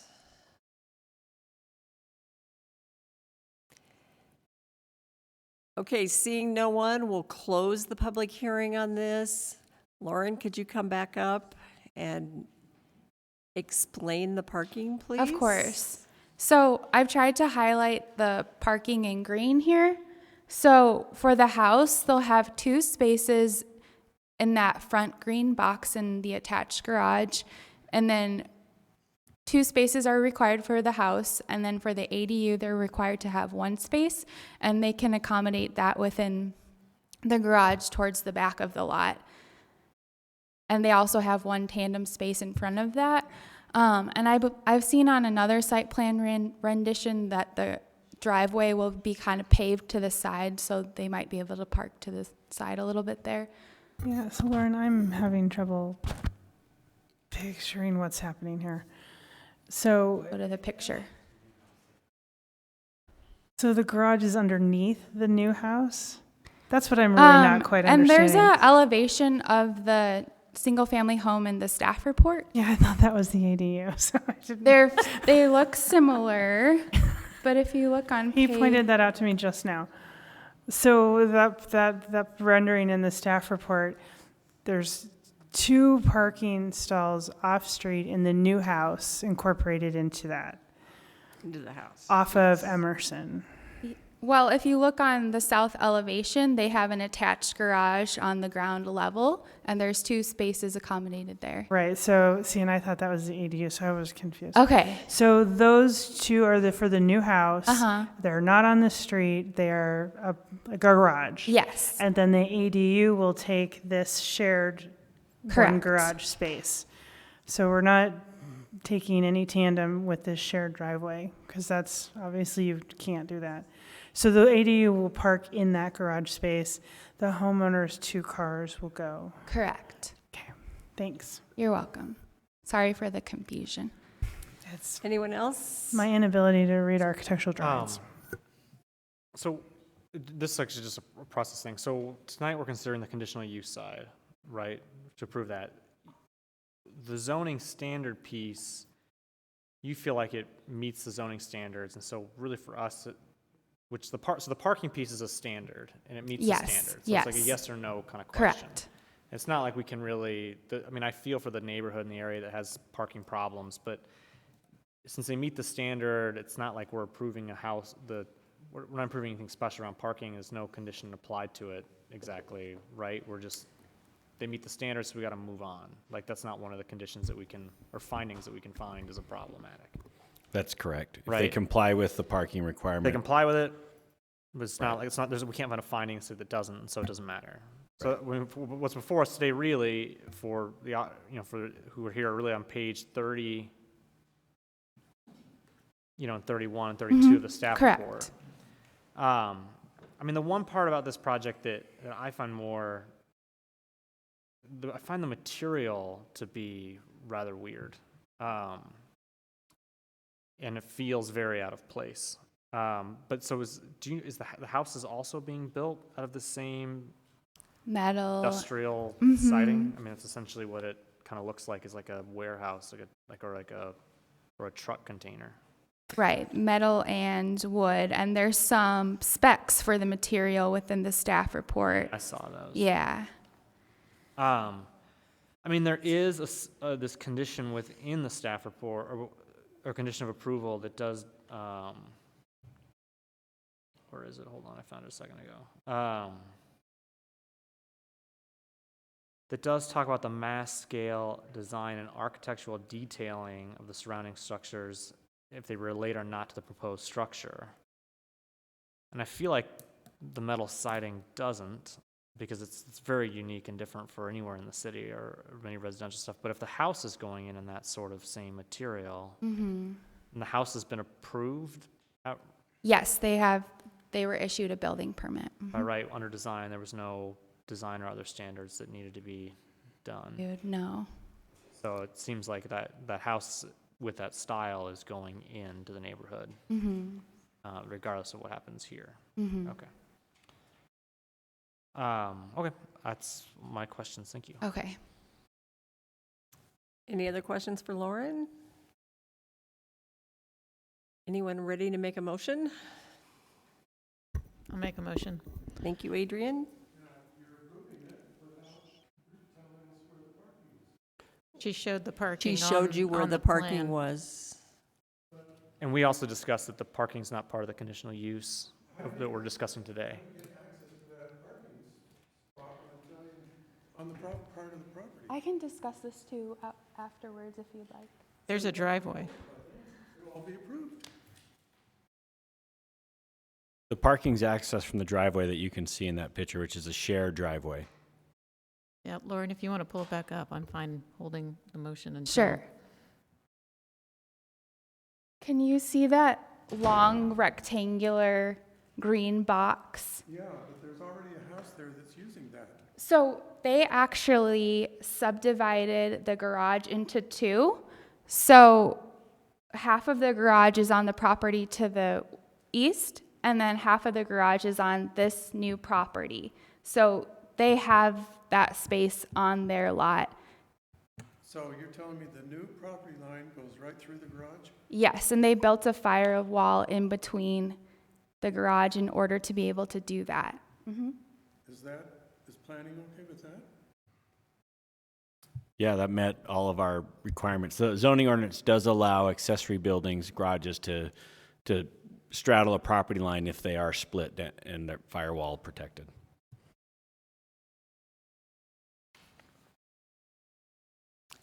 Are you satisfied, sir? Did we answer your question? You answered the question, but I'm not happy about it. Okay, but we answered the question. Thank you. Adrian? Based on the information in the staff report, the information presented, and the input received during the public hearing, I move that the Planning Commission approve petition PLN PCM 2019-00349 for the detached accessory dwelling unit conditional use with the conditions listed in the staff report. A second.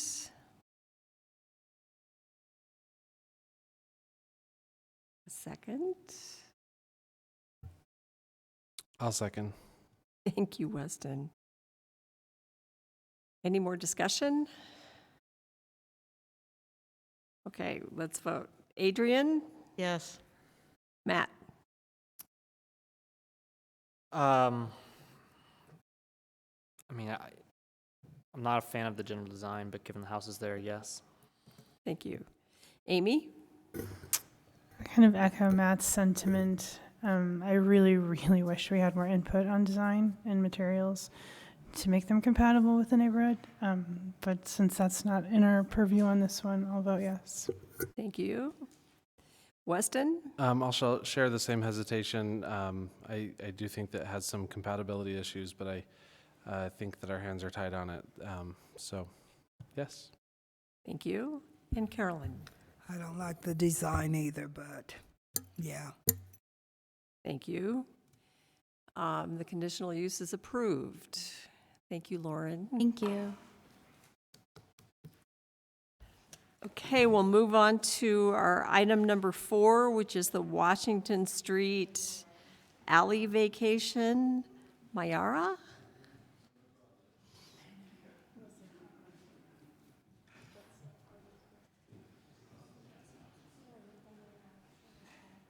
All right.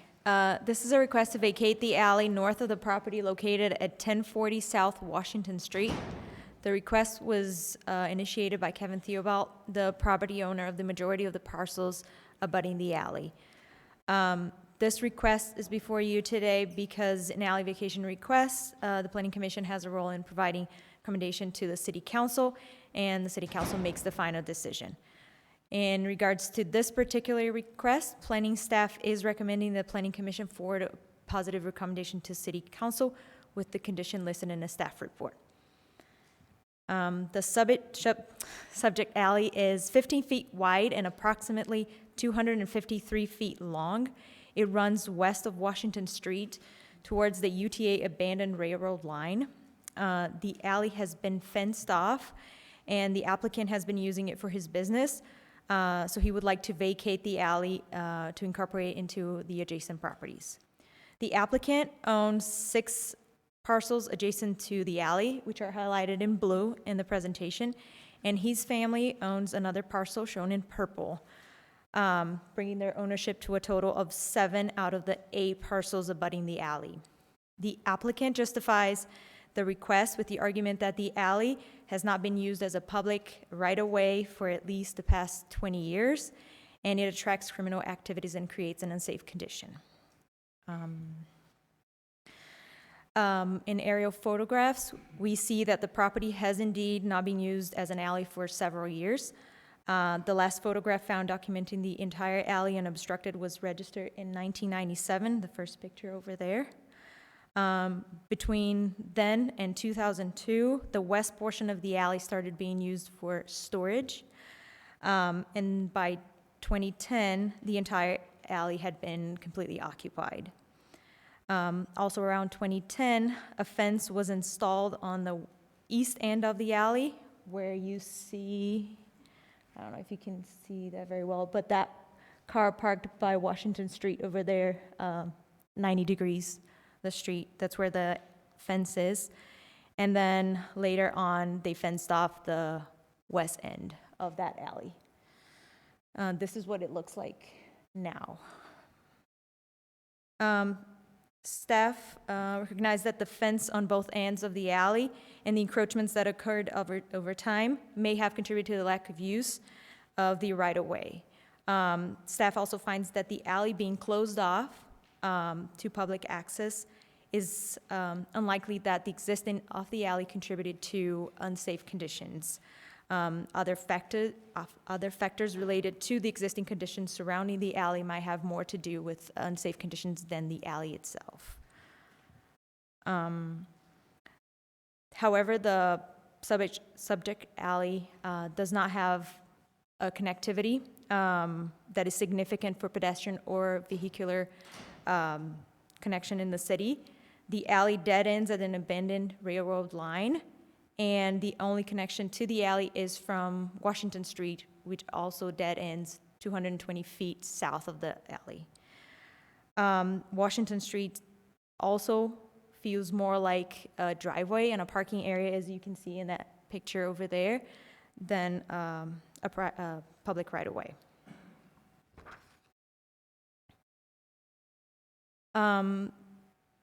Due to the nature of the abutting properties as well, which are located in the CG, the General Commercial Zoning District, we feel like the alley might not be used as a transportation connection or a urban design element. The CG zoning district is our most intense commercial district and is the closest in terms of use to the light manufacturing zoning district. The alley could be used for service and access to adjacent properties, but the current owner does not use it that way since they have access from Washington Street and Brooklyn Avenue. Two of the properties are currently landlocked, and their only access is through the alley, so we made a condition that to vacate the alley, those parcels would have to be consolidated with the abutting parcels.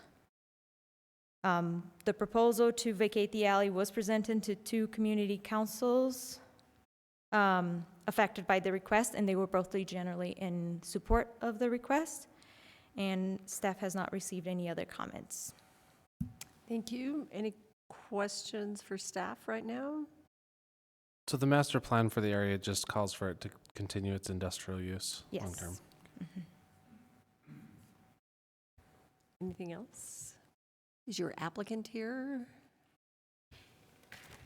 Why don't we bring him up? State your name for the record. Tell us why you want to do this.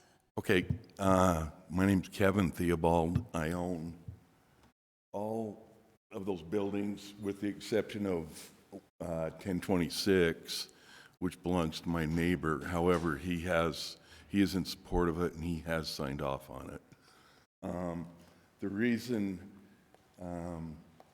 we're asking for the city to vacate it is we're getting to retirement age, and I think what we're going to do is try to sell the whole parcel, hopefully to some developers for some low-income housing or something like that, and the alley divides that. And also there's a VOA detox center across the street, and it's a real good possibility. I've talked to them, they're kind of after it, for the receiving area and stuff for patients and stuff like that. So there's a chance of that, but that's the main reason. The other reason is, yeah, we put up the fences a long time ago. We've been on the 1050 side for 45 years. Nobody's ever used it.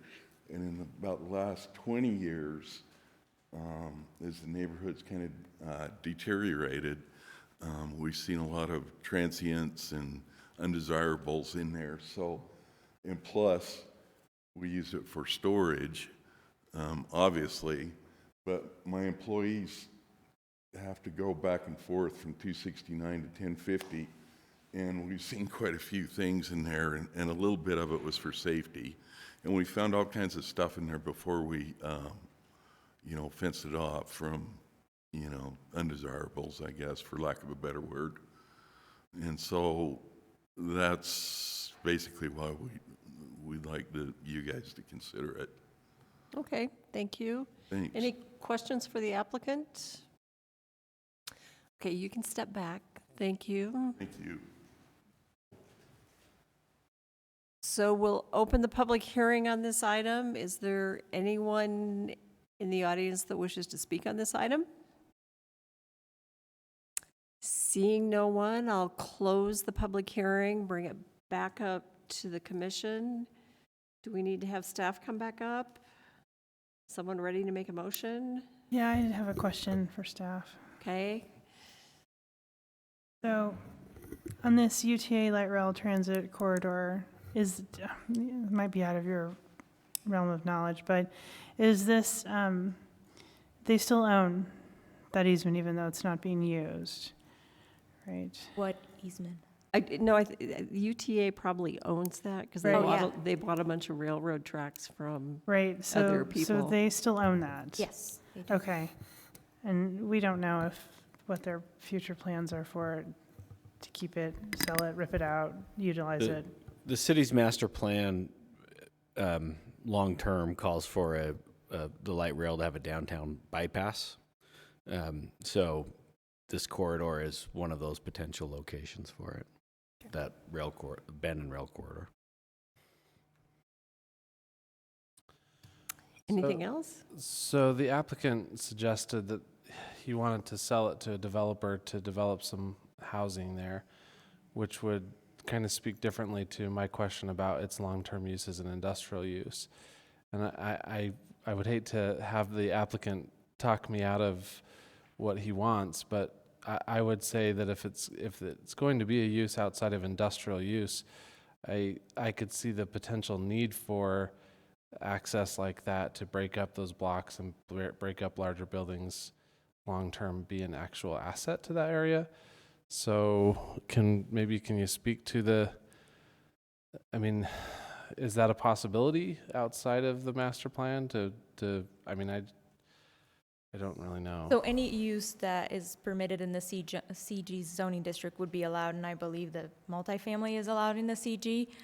But the light industrial warehouse, outdoor storage is also permitted use in the CG, so. But it could be housing as a Could be permitted housing. use. Okay.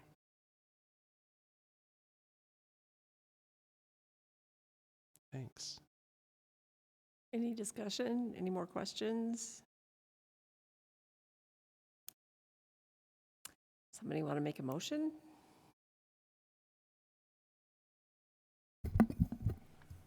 Thanks, Adrian. I'll make a motion. Based on the findings and analysis in the staff report, the policy considerations for alley vacation, and the input received, I move that the Planning Commission forward a positive recommendation to the City Council for the alley vacation proposed in PLN PCM 2019-00400 with the conditions listed in the staff report. A second? I'll second.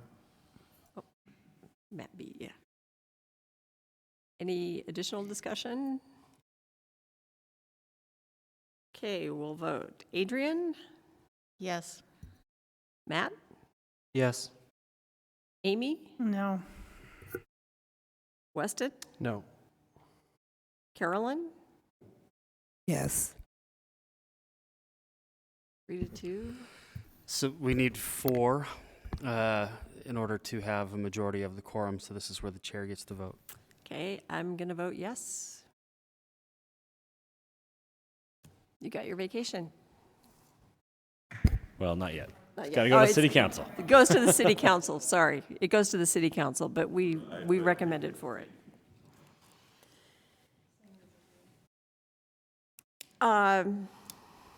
We'll go to the last item on the agenda tonight is the zoning map amendment at 1937 South, 1200 East. Chris?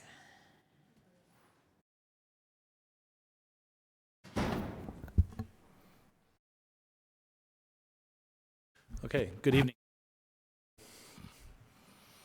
We're good. Great. Thanks for asking.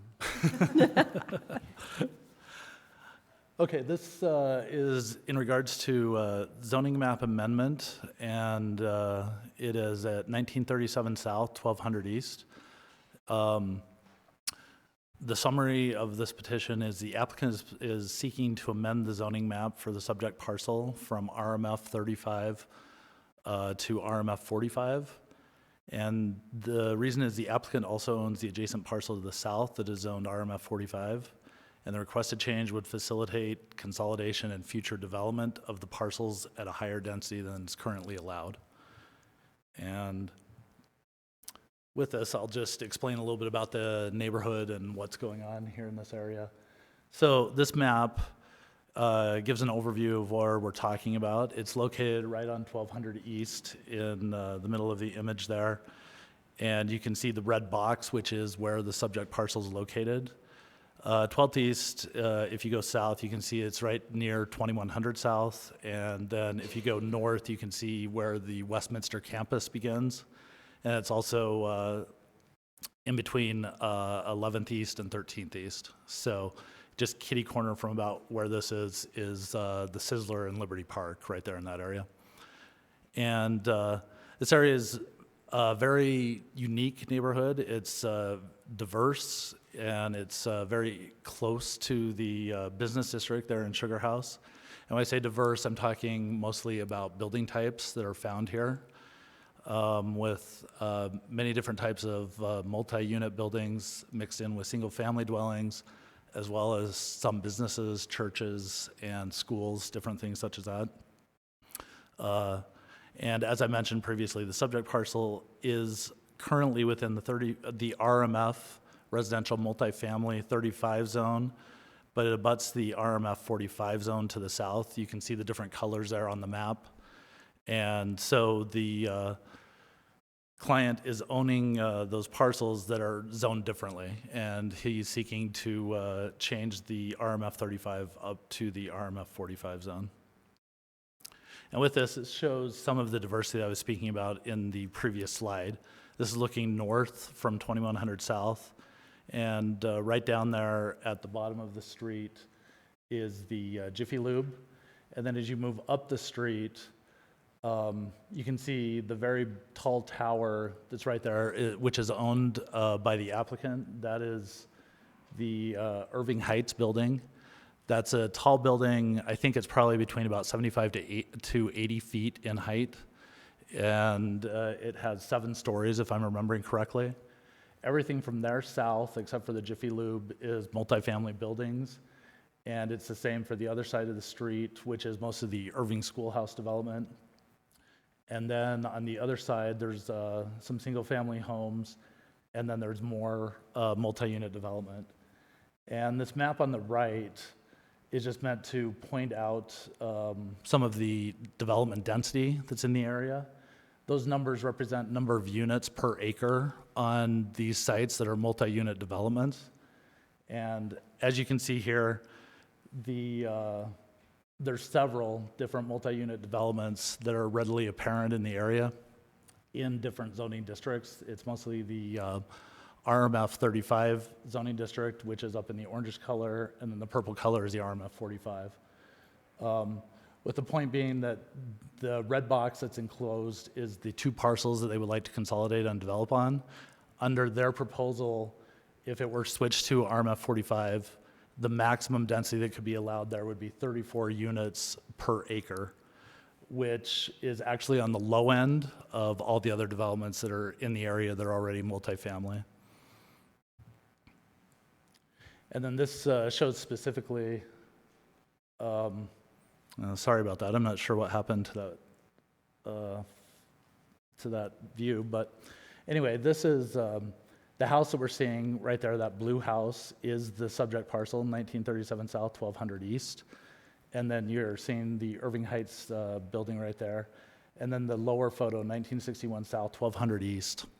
That is just a parking space right now, which is overflow parking for Irving Heights. They've got plenty of parking on their own parcel without using the separate parcel.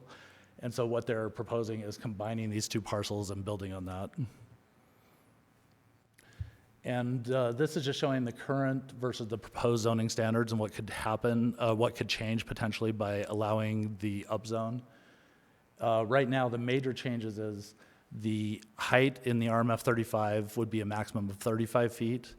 That could potentially go up to 45 feet with the zone change. The setbacks would vary slightly. There's a little bit of difference there, but not a whole lot. And the major issue is the density. According to the applicant, they're seeking this mostly for the change in density, because here you can see the dynamic change. If both of those were consolidated as RMF 35 parcels, you could only allow 10 units. If they were consolidated and then built out under the RMF 45, then you could allow up to 19 units. We're not focusing on it, and we're not doing it, we're not reviewing it at this time, but the applicant, after getting some initial public feedback, put together a conceptual plan. Their conceptual plan is showing 18 units and only going up 3 stories. So they're saying that they're not going for height and that they're just trying to get more units in there. I'm sure that they may have a little bit more to say about that when they make their presentation. And to summarize, staff is recommending the Planning Commission forward a favorable assessment to the City Council because the RMF 45 standards would provide for a project that's compatible with the established development pattern of the immediate neighborhood. This isn't a project that would be very different from a lot of the other established multifamily units that are there. The potential maximum density would be less than the majority of the other multifamily developments in the area. It's a prime location for additional density based on transit access, proximity to retail and outdoor amenities, and the existing development pattern. And 3 different master plans, Plan Salt Lake, the Sugar House Master Plan, and Growing SLC all support the proposed zoning change. Any questions for Chris right now? Chris, can you talk me through your analysis of the Sugar House Master Plan and how, it, in your opinion, it supports the proposed zoning change? Yes, definitely. Let me go to where I've written out a lot of this. So the Sugar House Master Plan, one thing that it talks about is, I'm looking specifically at the future land use map to start off with. The future land use map is aligned with the current zoning as it is. The RMF 35 zone is zoned right now as medium density residential, which calls for 8 to 20 units per acre. And then right next door on that same parcel that we're talking about, which is RMF 45, it is zoned for medium high density residential, which is 20 to 50 dwelling units per acre. But with this, it was interesting looking at the master plan and what it's calling out. It mentions that the medium high density residential section states that although medium high density is not a prevalent land use in Sugar House, it is appropriate that the community have some higher density housing. The density range for this land use category is from 20 to 50 dwelling units per net acre. Higher density residential development within or on the periphery of the Sugar House Business District is desirable. This is on the periphery of the Sugar House Business District. And examples of zoning districts that can be used to implement this density are C, SHBD, RO, RMF 35, and RMF 45. It specifically is calling for this density in either the RMF 35 or the RMF 45 zone. So it is staff's opinion almost that the way that they've got the zoning or the density, the future land use map there right now on the RMF 35, according to this, it shouldn't be medium density. It should be medium-high density, because it is saying that medium-high density should be in the RMF 35 zone or the RMF 45 zone. So that's one element of it. And then the other thing is it calls out specifically in different places, where this kind of development, where it should occur and how it should be. It talks about fitting in with the existing development pattern, which it certainly does in this area with all of the other existing multifamily dwellings that are in the area, multifamily buildings. Also, it calls out easy access to the business district, which it definitely has, as well as to community amenities, such as obviously everything that can be found in the business district, park, which is very close, green space, and then also there's very easy access to transit, which is readily available on 21st South, 13th East, even down on 11th East. Thank you. You're welcome. Any other questions for Chris? Is your applicant here? He is.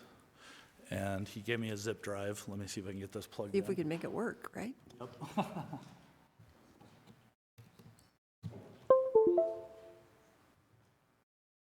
Okay. You guys should be able to just pull it up right there. If you'd state your name for the record. Yes, thank you. and- My name is Ned Scanchi. I'm the applicant. Darren Mano is the architect. Okay, you'll have 10 minutes. Okay, well, thank you so much. I appreciate your service here, and I appreciate the staff has done a great job analyzing this time and obviously spent a lot of time on this project. I appreciate the input from the neighborhood. We have tried to go to community council meetings and discuss with them our project. Sorry, what's that? Oh. While he's doing that, I'll just give a little context on who I am. So Sugar House is an important place to me. Our family has owned property in Sugar House I'm a third generation now. And I raised my kids on Douglas Street. I still own a condominium there. And I office in the Irving Heights apartments, so I'm on the street daily. So the long-term viability and success of Sugar House is very important to me. Grew up sweeping the gutter in front of the buildings and mowing lawns there. So we are committed to the long-term viability. We're not just developers looking to make a quick buck. Chris has done a great job talking about the background of this area. As he mentioned, the area is currently zoned multifamily. The intent of the area is to house density. I think what our thought is we'd like to keep density where it's intended to be, rather than trying to go and affect single-family neighborhoods and make additions there. So our goal is to use the multifamily zonings more efficiently. So we're already zoned multifamily. To the south of us, everything is multifamily. To the north of us, there's 4 more multifamily buildings. So under the current zone, and this is what I would share, is this is currently by right what can be developed on the site. We could do a 35-story building on one lot and a 45-story building on the next. They would face north and south, parking lot in the back, and have 2 curb cuts. So what we would like to do, and what the reason we're wanting to move forward with a rezone is a few reasons. One, upping the density helps us from a development standpoint to do a better product. But the second reason there too is when we went and met with the community council, the community council, we got really two pieces of feedback. And one was affordability. Originally, we talked about doing townhomes on this site, and they would have been large 2-bedroom townhomes, but not affordable for working class. So we went back and looked at our unit mix. We've addressed our unit mix. We have some studios that will be more affordable, 1 bedrooms and 2 bedrooms. So trying to address some affordability. It's not a low-income housing project. We don't have any financing through that program. We're just trying to be affordable by design with our intent. Secondly, by consolidating the lot, it allows us to activate the street. 1200 East is a great pedestrian street. Right now, we will be removing a parking lot and a single-family home, and we'll be replacing it with a building that faces the street. It addresses the street in a positive way. It'll eliminate 2 additional curb cuts because we will use the same access that the Irving Heights building has. So we're eliminating curb cuts on 1200 East, more pedestrian friendly. We're also improving the pedestrian experience by having a nice building there. So the concerns that have come up are generally, and I get change is hard, and I appreciate that people don't like change. But generally, the concerns that have come up, as I mentioned, the community council had addressed affordability. Another big issue has been the traffic. Now, the traffic engineer, the transportation engineers have looked at this project and this application and have had no comment to confirm that there will not be a significant impact to parking on this site. Our proposed plan has more parking than is required, so we want to help eliminate on-street parking. We're required to have 24 based on our concept here. The site has 27, so we have an additional 3 parking stalls for the site.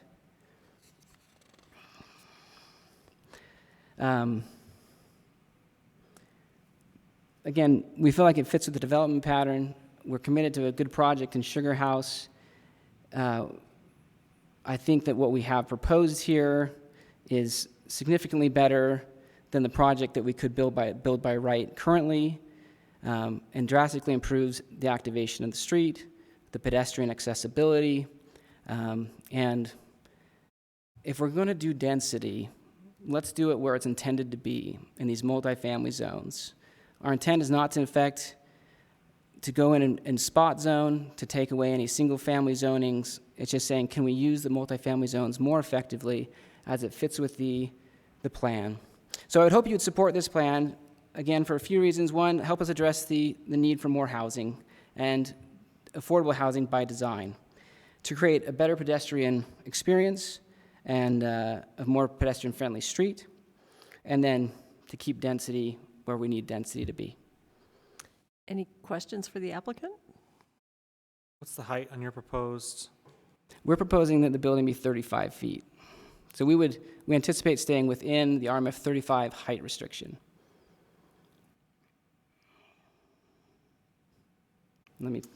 Any other questions for the applicant? Okay, why don't you go ahead and step. How many units are on that south side? So the total project will have 19 units. Do you want to weigh in on that? Currently, we have 18 units shown right now. So we kind of split it up into 2 buildings to break down the mass, and each one has 3 units per floor and 3 floors. So each of them have 9 units. So the southern just has 9 units. Southern, correct. Yeah. Well, it would be combined into one parcel, so it would be one project, one building technically. But we're splitting that a little bit to get light into all of the units and to just break down the mass a little bit. So the southern half of the building would have 9 units, the northern half of the building would have 9 units. And we did try and address massing here. So instead of coming in with just one block building, Darren was great. He split the buildings in 2. From the street view, you're looking at this and you think it could potentially just be 4 townhomes. So we're trying to address that transition from a high density to the south to a lower, more residential designation to the north. A couple other things we've done is to put the ground floor entrances on the street itself to activate that street front so that it's not just people entering from a parking lot. So they have some sort of dialogue with the street, and also that separation in the middle of the building becomes a walkway from the parking lot to the front for those people on the ground floor to access, but also has a way to get to the parking from the street. Between the two lots, you're 0.75, 0.8 acres? Oh, we're half an acre. We're 0.25 on one and 0.24 Combined, consolidated, combined. you're half an acre. Oh, God, okay, I see what I'm saying. Consolidated, we're half an acre. So Chris did mention there would be like 34 units per acre. We don't have an acre. We're half an acre. So there's only 9 additional units we'd be approving here, essentially. Do you look at any design alternatives where you're consolidating the lot but not changing the zoning? So we have played around with a few different ideas as well, yeah. I think what we run into, so if we have to have the same zoning to consolidate the lots. If we do an RMF 35 zone for both, there's a potential for that. It would reduce the number of units, and it does affect kind of our ability to develop the site. It would also affect the ability to do it affordably because you have fewer units that would be larger. So, as opposed to more units that some of them could be studios and more affordable. I mean, the alternative if we did it in existing zoning, for example, we do fewer units, but you would do larger units. And the affordability is affected there. And then the potential for those to turn into rented rooms and things like that goes up. So we're trying to we feel is do a smart development appropriate for the area here. In order to combine them into one parcel, they have to be the same zone. So we'd have to go either to the 35 or the 45, or do what Ned showed at the very beginning and do 2 separate parcels, which would each have to have their own curb cuts and parking lots. Thank you. Any other questions for the applicant right now? Okay, why don't you step back? Thank you very much. And I'll open the public hearing on this item. Someone from the community council here? Thanks, Judy. You'll have 5 minutes.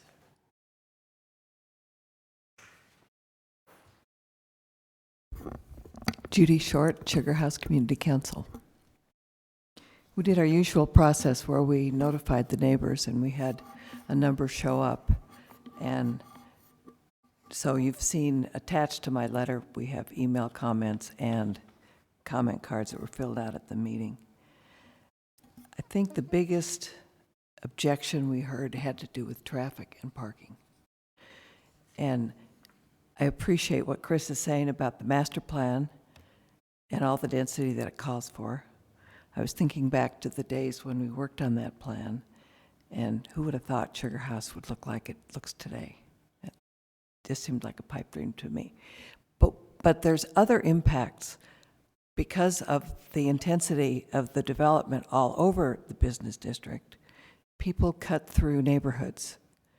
13th East, people cut through, they try to avoid that neighborhood. So they come down the side streets. On 12th East, people cut through because they don't want to go to the 21st and 11th intersection. Traffic is backed up there many times of the day, maybe not at 3 o'clock and maybe not at 10 o'clock, but the rest of the time it's pretty well bumper to bumper. And so the overflow parking, the neighbors are telling us they don't feel like it's safe to walk from their house, which would be probably Ramona 12th East area, to the business district, for fear they get run over by a car that's speeding down their street trying to get somewhere. So I think there's other impacts around the neighborhood than just, is this the right zone in the right parcel? I drive that street frequently, and I know that at 8 o'clock at night, every parking space on the street is packed. That tells me that all the parking lots for all those buildings are also packed. They're going to take out the parking lot at 1960. The picture shown in the staff report shows 7 or 8 cars parked there, and I bet that was taken at 10 o'clock or noon. My guess is at night it's full. So where are those 12 or 15 cars going to park if the street's already packed?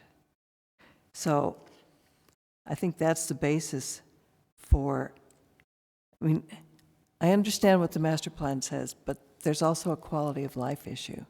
And is it worth adding another building to just increase 6 more units than he could build if the zoning stayed the same? I'm not sure there is. Thank you. Thank you. I have a card from Lynn Schwartz. Are you here? There you are. Introduce yourself, and you'll have 2 minutes. To get taller. Pull the microphone down. There you go. Lynn Schwartz, Land Use and Zoning Committee, Sugar House Community Council.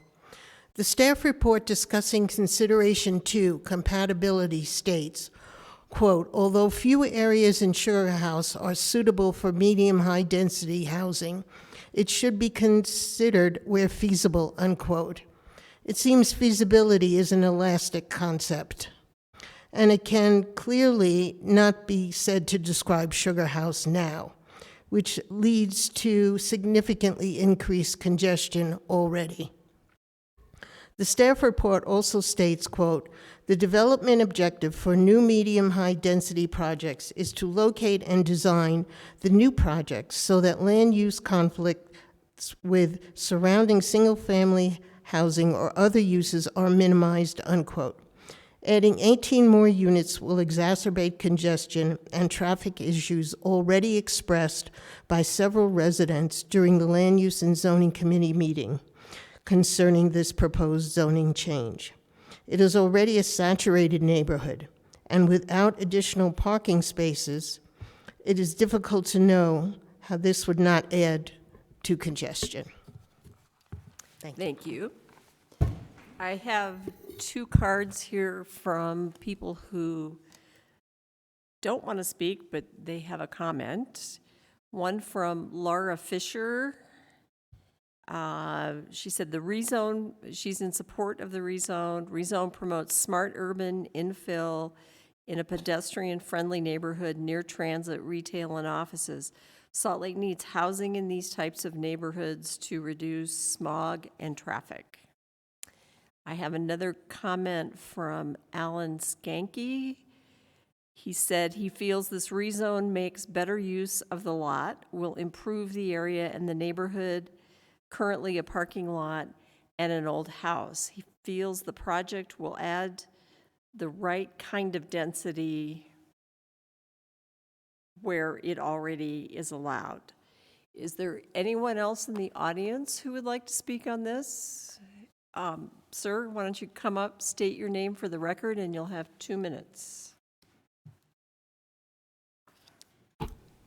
My name's Joe Wolfenbarger. I live in the neighborhood, live on Westminster Avenue and 1231 East. My largest concern with this is the traffic impact. I don't know how you can not plan on additional vehicles and traffic being there. We heard earlier in this meeting that it's difficult to rent an apartment if you don't have 2 parking spots per apartment.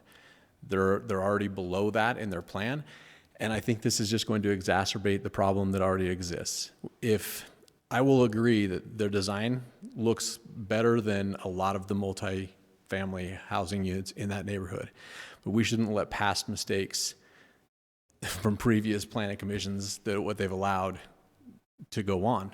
We need to address them as they, what we can do right now. And unless we are planning on ways of handling 21st South, 11th East, 13th East, and making them more able to handle the amount of traffic that's already there, I can tell you from living there, my kids, as they grew up, they didn't play in the front yard. They played in the backyard because of the traffic. Our dog, you can't have a normal family experience as it is right now, and I just don't think we should continue moving on with that. I think that the 9 units is fine. I think it's fine. I think that there's plenty of additional space. They own the applicant already owns buildings there. They can do more with that. Thank you. Anyone else come up? State your name for the record into the microphone, and you'll have 2 minutes.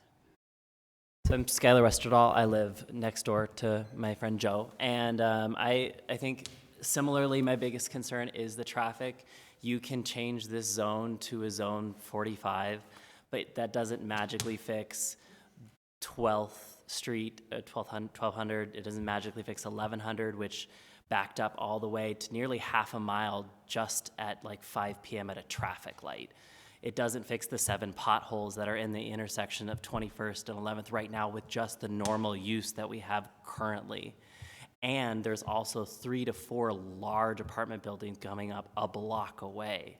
There's going to be a lot more demand in this small area that was designed for originally medium density, 35 homes, smaller homes as well. They're all 2-lane roads. How are we accommodating these larger and larger buildings when we already are struggling as it is? It just seems like a little rushed in trying to change what exists now before we have the infrastructure in place to really make this safe and comfortable and livable. And I would also hate to see the charm of Sugar House crumble away like the roads are crumbling. That's kind of it. Thank you. Is there anyone else in the audience? Come on up. And say your name for the record, and you'll have 2 minutes. Hey, Andrew Scanchi. I'm in favor of this project. I think that, so the concerns that have been raised, I grew up, went to Highland High School, lived in this neighborhood. The concerns that have been raised, traffic, I think that's best left to traffic engineers. And I've dealt with many development projects where lay people discuss traffic, and I understand that it can appear to be congested, but generally traffic engineers as a city has professionals who look at these type of issues and make determinations as to whether traffic is appropriate. They're only adding 8 additional units here, which is a more efficient, better design than what I think is allowed under existing zoning. Even though it's more density, it would be fewer, probably just as many units, or probably just as many residents in the place. The other thing, parking has been raised. The applicant will need to comply with all parking requirements regardless of what's built. So the parking will be what it may and will be met according to city standards. So I feel like that is an issue that should be addressed later on once the applicant actually has the proposal coming forward that's going to be developed there. But I guess my biggest issue is this is the right place to build density. Sugar House is where, if we want Salt Lake to have housing near transit, near retail, near offices, if we want to reduce the smog, we want to build housing where there's public transit, where people can walk and be in a neighborhood without having to commute from Bluffdale or Harriman. We want density in the right neighborhoods, and this is the right neighborhood for it. Thank you. Thank you. Anyone else in the audience? Come on up. State your name for the record. Roger Burge. I'm the owner of the property actually directly to the east of the existing Irving Heights project. And I was actually talking to Ned. I know Ned. I consider him a friend, the applicant, about the impact, specifically the parking. And maybe it's just best that Ned answers the question. We were in the middle of it about, my concern is just simply the increase in traffic that's going behind my property. I was asking him, is there going to be some separation between the existing Irving Heights project and the new proposed one? And I don't know that he got to the chance, so I'm not. At this point, he doesn't have a project for us. This is just. Then I would ask that there be some kind of condition to take into account property line owners that are on the east side of the project, like mine, where now we've got already an existing parking lot back there, and there's going to be now an additional parking lot for a multi-unit, whereas now there's just a single-family home right there. So that would just be my only comment. Okay, thank you. Thank you.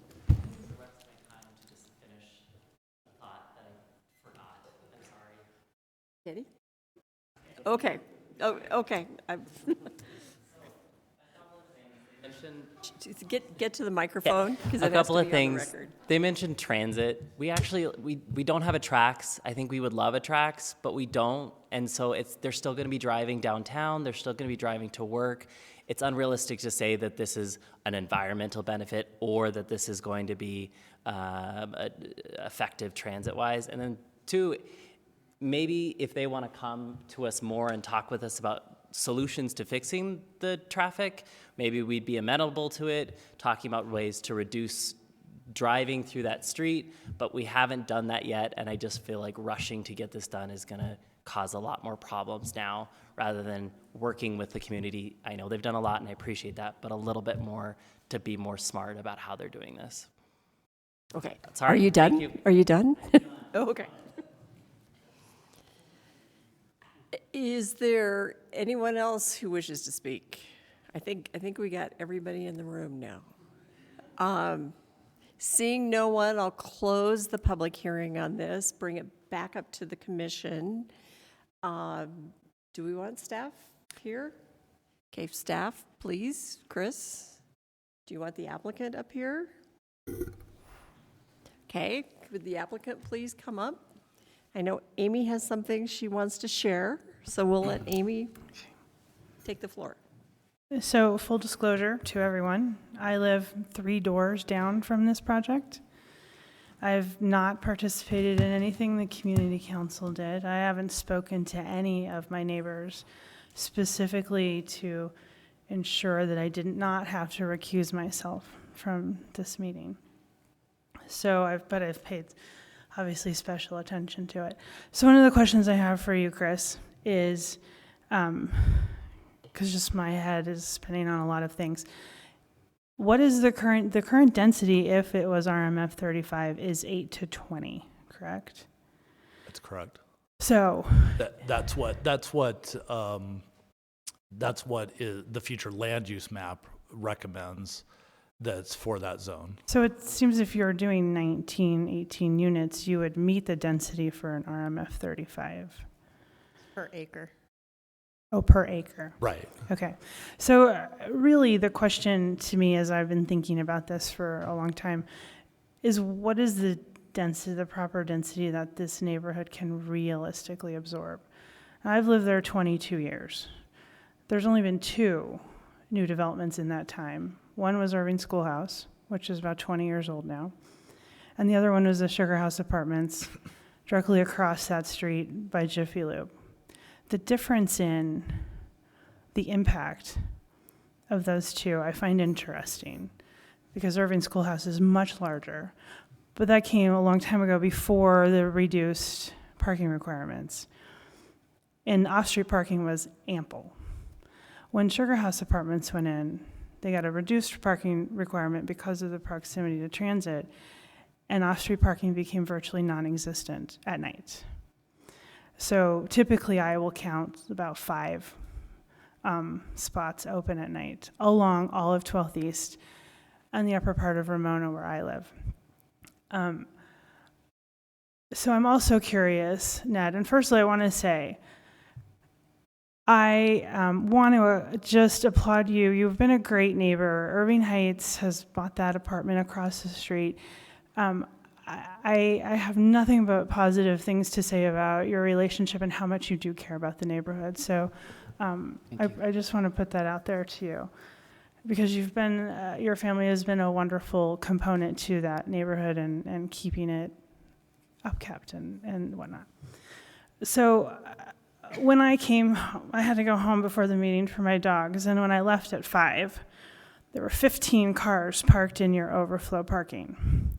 So realistically then, those 15 cars are then also going to be fighting for that off-street parking that is at night non-existent. Because is the parking behind Irving pretty much taken at night? Yeah, I guess let me comment on that. So recently on the Irving Heights property, we reconfigured our parking lot so that we would have sufficient for that building with the elimination of this other building.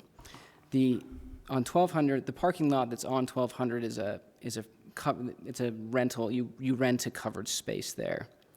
We also have covered spaces on the back of the lot. They're brand new, they have solar panels on top, but they're more expensive. So we do have people opting not to park behind our building currently, but in So the how side. many spots are available for rental behind Irving at this time? I think we have, I think we may have, yeah, I think we have honestly 10 to 15 spaces in the back that are not rented, that are open. Because I think one of the questions and one of the standards for this density question is adequate off-street parking, which right now really does not exist. And so, if we were just talking about people, I think we can handle this density. Right. I personally, living there 22 years, have no problem walking. I think the traffic is fine. I think where it is impactful is then on the major streets, which, if somebody actually wants to try to bypass those two intersections going through our neighborhood, they'll do it once because they'll realize it's not that easy to get in and out. But it is a struggle for those of us who live there to make a left-hand turn, and it's exacerbated at the moment because of the closure of 13th East. But, we're not just talking about people because we're talking about cars. And so if you were going to do 18 units, that would potentially be 36 cars if we were talking 2 cars a unit. And you're providing 27. And then we're also losing, 15 people were parked. I don't even know how many you have rented. It wasn't full, but at 5 o'clock, 15 people were parked there. All of whatever excess for your potential development to what those people that then would be displaced from the parking lot in question, there's nowhere for them to go on 12th East because there's just not the room. And for me, parking on the street it's a public street. I don't care if you live there, you're visiting, you're going to school. I don't have a right to park in front of my house, but other people don't share that opinion in the neighborhood. And so there's the perspectives of everyone to try to put in there. So there's not anywhere for them to overflow. And right now, school's out. When Westminster is in session, further north, that's fully taken by students. So how do you propose to make these things compatible? So, because right now I'm feeling like we have enough density, we have plenty of density, and in many respects, this pocket neighborhood has met its share of density because we have so many diversity from 4 apartment complex to Irving Schoolhouse. And so in a way, we've done a lot of our part. So how am I going to reconcile, if I wanted to support this, of what that impact to the off-street parking is going to be, because it's going to be substantial given your units you're proposing and the displacement of the people parking right now. And how are you going to manage that? Because there's nowhere for them to go. And the other question then, Chris, one of the things then is because I've lived in DC where you were lucky to park 3 blocks near where you lived, but is that where we want to be headed? Because that's kind of the scenario where we're setting the foundation for, is that you can't park anywhere near where you live. You have to go 2 streets over. Well, the way I can answer that is I put this out to other departments to review, one of which was transportation. Transportation came back with absolutely no concerns about this. They feel like it is a street that can handle the load, and they're meeting all the parking standards, and they had no concerns about it. Yeah, and that's partly, I think this is a really good case study of the difference between those kind of ideals of what we hope for because we're close to transit, and then the reality of what's happening. And seeing the 2 major developments, the difference of impact from Irving Schoolhouse to Sugar House Apartments, and the reduced requirements set for Sugar House Apartments, and how that then completely took all of the off-street parking. The difference was night and day between those 2 developments. That's a hard one because I think it meets the load and traffic flow, but there's no off-street parking available at night. And and they're meeting the requirements, but we're now going to be displacing potentially 25 cars, maybe more. It would be my guess, and it's pure speculation, but I would imagine that, the reason that we are encouraging development in multifamily zones such as this is because they are closer to transit. And it seems that this is purely colloquial, and I don't have stats on this, but it seems that more people are seeking to live in these areas specifically so they can transition away from owning a car and using a car full time, using transit and maybe a combination of other transportation options. Yeah, I wish that was actually happening on the ground. I have another question for you, Nick. So obviously the majority of these multifamily units were built 40, 50, 60 years ago before zoning. So when the zoning happened to do RMF 35, 45, I mean, this is like, you want to throw the dice on a zoning, go to this neighborhood and you'll find 6 different zones.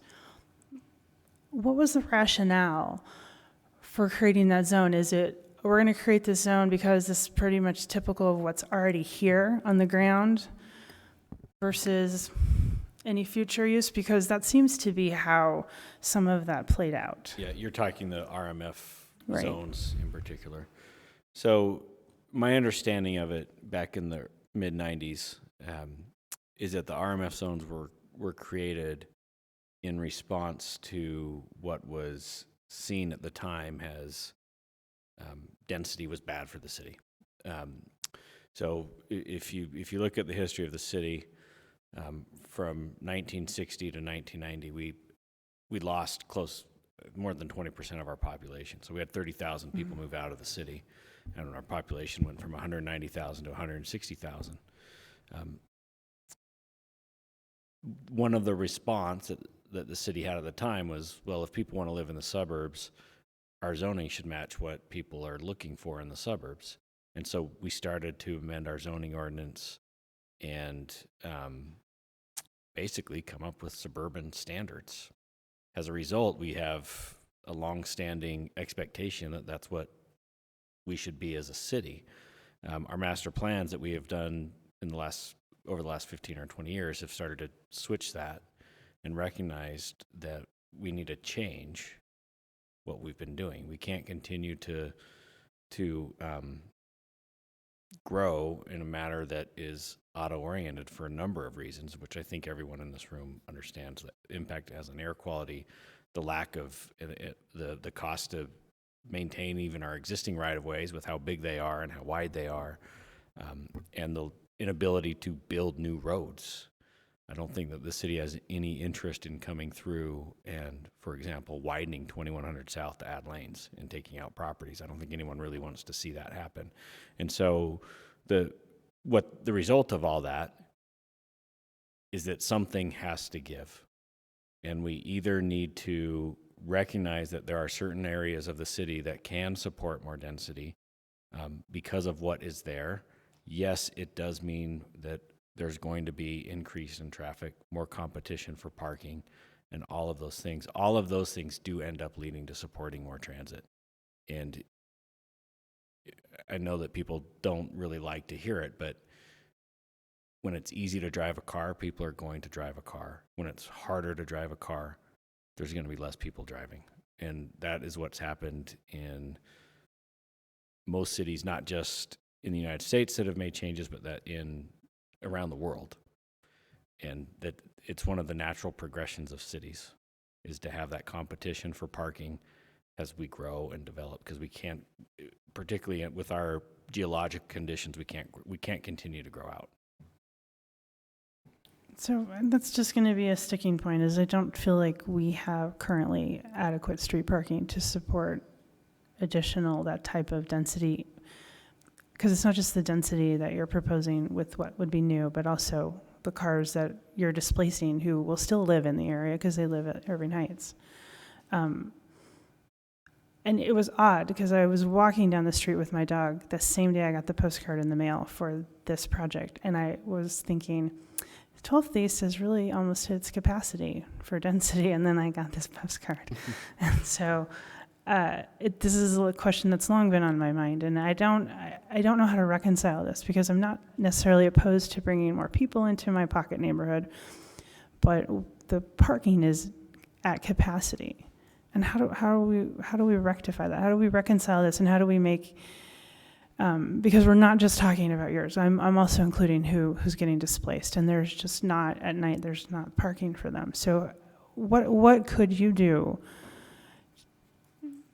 I mean, and it would be above and beyond what you're required, and that's the sticking point, because you're meeting the requirement, you're going over it for 3 stalls, but yet I think we saw in reality how that did not, it didn't work for Sugar House Apartments, because then off-street parking became non-existent, whereas before it was really abundant. So it's not that I want to put the burden on you. I'd love to put it back on Sugar House Apartments, but I don't know where those people are going to go. How we're going to accommodate them with adequate street parking, which is a component of, is this density correct for this location? I think the way I could respond, and partially this is due to our long-term investment in Sugar House, is we would be very open to exploring, whether we add additional bike parking. I know like they do bike stations, we'd be open to looking at that. We have seen an increase in renters who don't have cars. And I think what Nick was saying is starting to happen, in that people are saying, I don't need a car in Sugar House anymore, because it is just a bigger hassle. We are not qualifying for a reduced parking being close to transit. We don't qualify, we're not close enough to transit to get an additional reduction at this point. So we are supplying what is required by code. But I think we would be open to trying to figure something out, whether that's, I'm trying to brainstorm ideas, as we're talking here, but more bikes, maybe more scooters, and we could potentially, the other thing too, people don't like that parking costs money, but it has the same effect that Nick's talking about. If parking costs $45 to park your car, you may think, I don't need a car. So there's some of those economic elements that we can try that will help with this, and I think we would be interested in trying to figure that out in Sugar House, because we want Sugar House to be successful long term. We want the residents who are there in the single family zones to be happy with what they've got, and to make room for the additional people who want to live here and then take part of this high density walkable community. So I'm open to ideas, but we would be willing to work on something for sure. Well, I'm going to let other commissioners have questions if they have them, not monopolize all of it. Okay.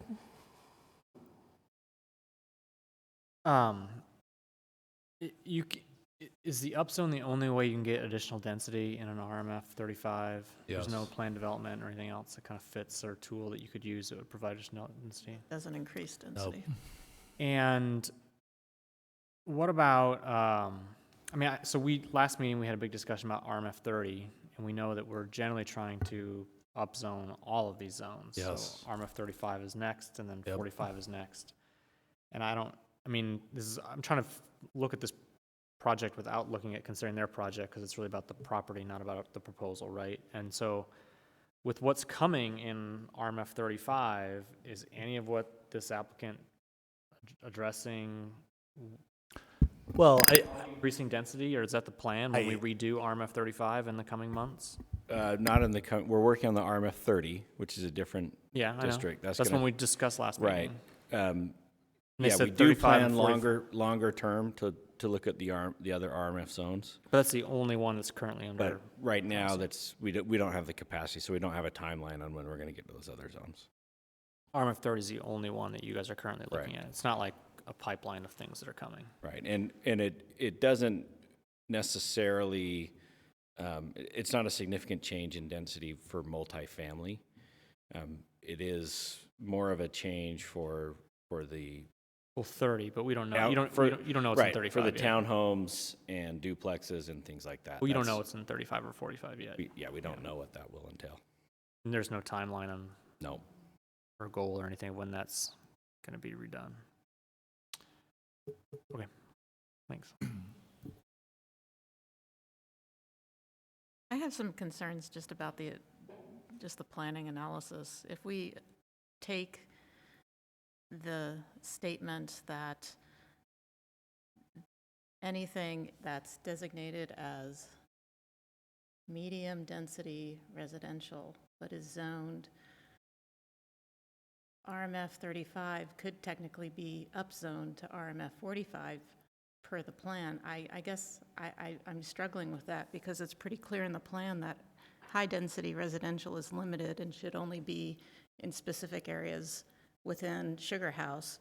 And if we take that analysis, you could apply it to this entire area to the north.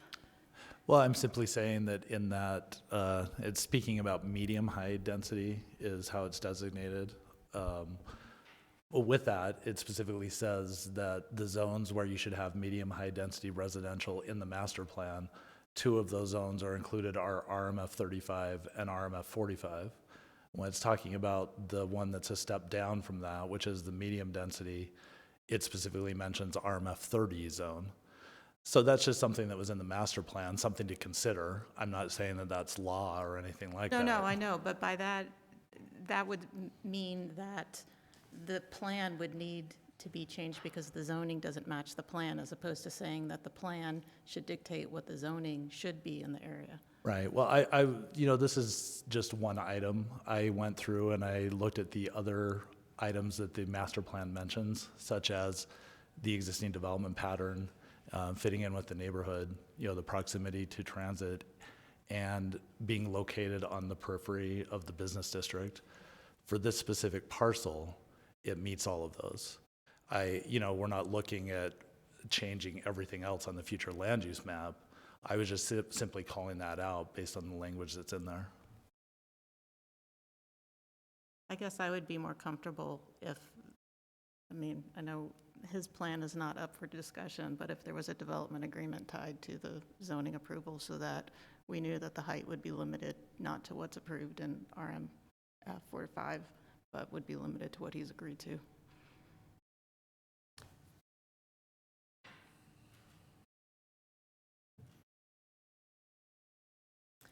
Any other thoughts?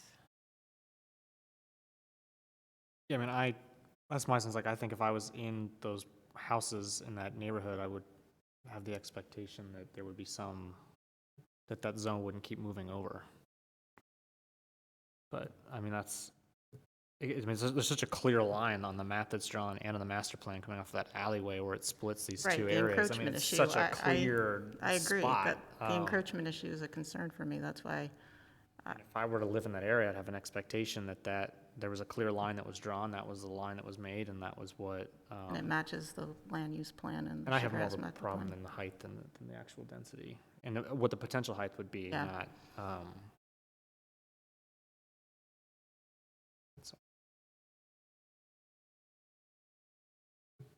I think you're hearing the gambit. Like, I rarely would say this. Mostly I don't trust if a developer says, we'll do this. And I'm like, unless it's conditioned.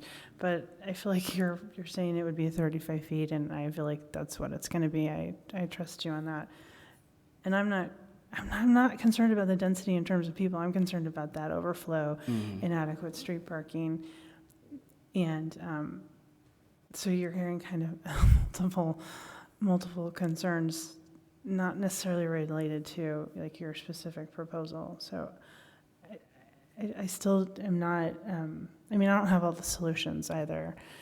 But I would say that as you go forward to the city council, that'd be something you've come up with some other alternatives or some ways to combat that, because we're not the final say on that.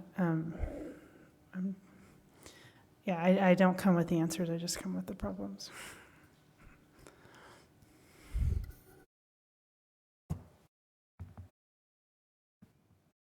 Would someone like to make a motion? I don't expect you to.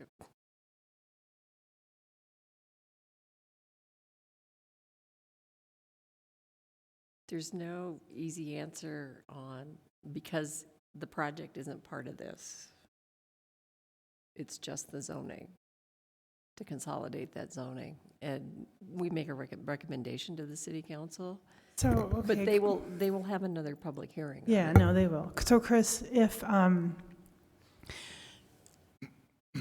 based on the proposal that they've, presented to you, is like, this is what our intent is. Their conceptual plan. Right. Would that, and kick them back to the planning commission, or would that be over the counter, because they would have met everything? I can't totally answer that because it was so conceptual. We don't have, all the information we need to truly review that. But looking at it very quickly as a quick overview, it could probably just be developed per right. I don't know if there would need to be another planning process. Mm-hmm. But I truly can't answer that 100% because obviously what they've done is just a couple of drawings. There's no measurements, there's none of the other things that we Exactly. need to review. So I'm not absolutely sure. So I think that might be another sticking point, is that, it's like Adrian mentioned, like we can't put a development agreement on, there's no development at this point.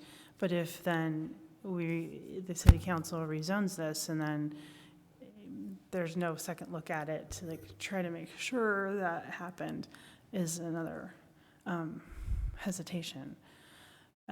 Because you could develop it by right, and then it just over the counter, and there's no other review from the community or the public planning commission. Chris, if we were to submit a plan and attach it to the application, does that have to be done at application then? Is that correct? Add up. Say that again. Well, so we couldn't can we attach a plan now to the application? I mean, I'm not saying right now, but in this process, so that. Yeah, you can, and then it's up to the city council essentially to decide. I mean, if your proposal is we want to build this, Mhm. the city council has the option at that point in time to determine if they want to condition your zoning to limit you to what you propose to them or Mhm. not. And that's up to the council.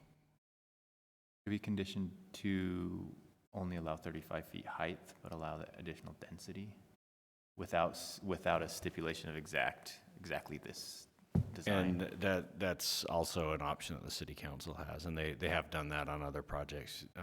Those on the commission may remember a project on rezoning on South Temple, where they rezoned it to an RMU from RMF, I think it was 35 to RMU 35, simply to deal with the density issue. And then the city council limited the uses so that they couldn't do commercial uses on the site, because RMU allows some retail office and things like that, so. They did that through the ordinance approving the rezoning. Yeah. They put conditions on it that way. I think that was a development agreement.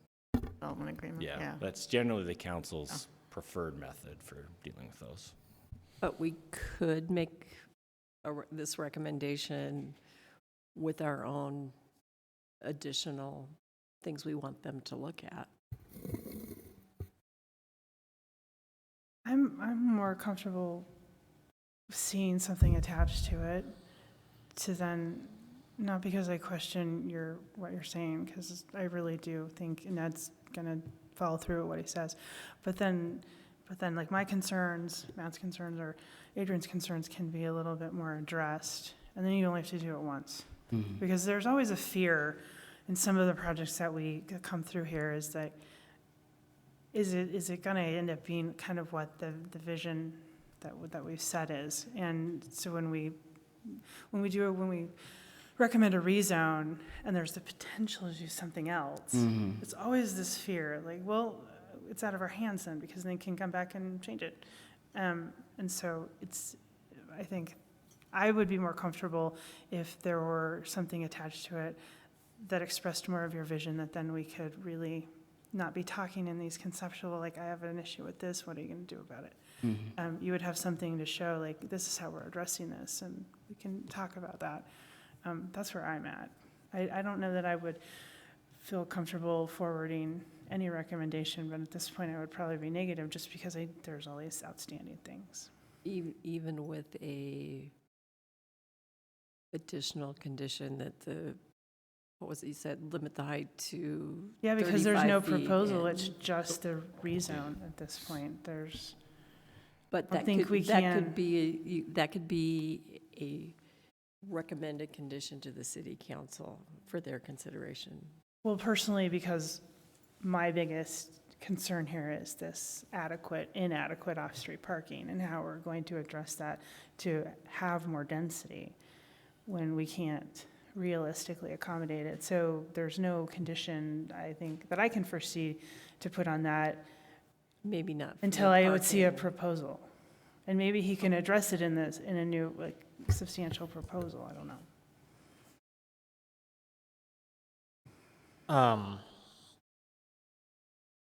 So I really appreciate you guys. I think your project is well designed and looks really nice.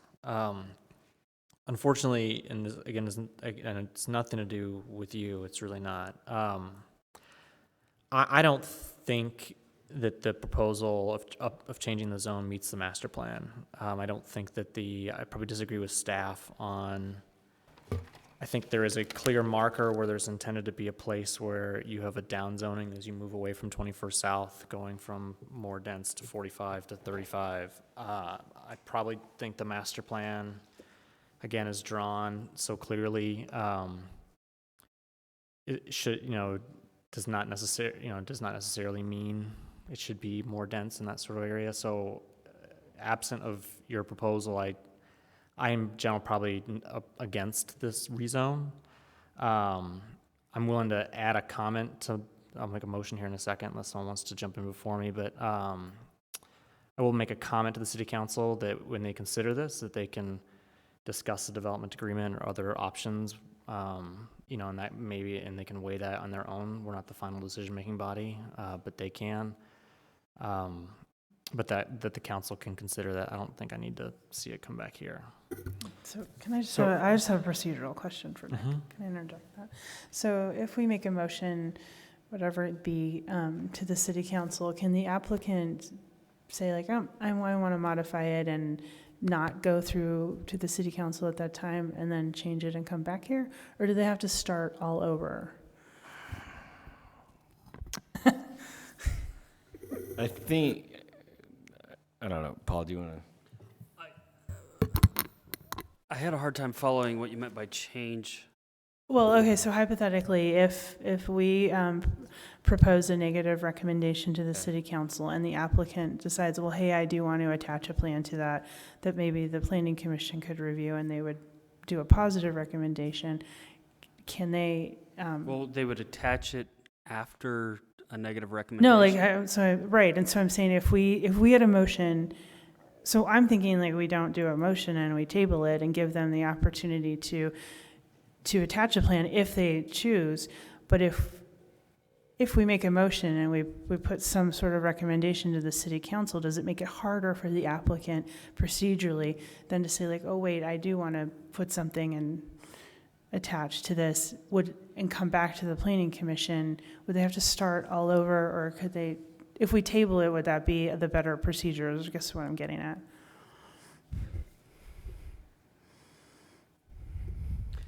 I mean, technically, when we're dealing with a rezone, we're not dealing with a specific plan, because they could get the approval from the planning or from the city council and then decide to do something different that fits the zoning. Understanding these concerns, the city council can impose a requirement that they enter into a development agreement anyways.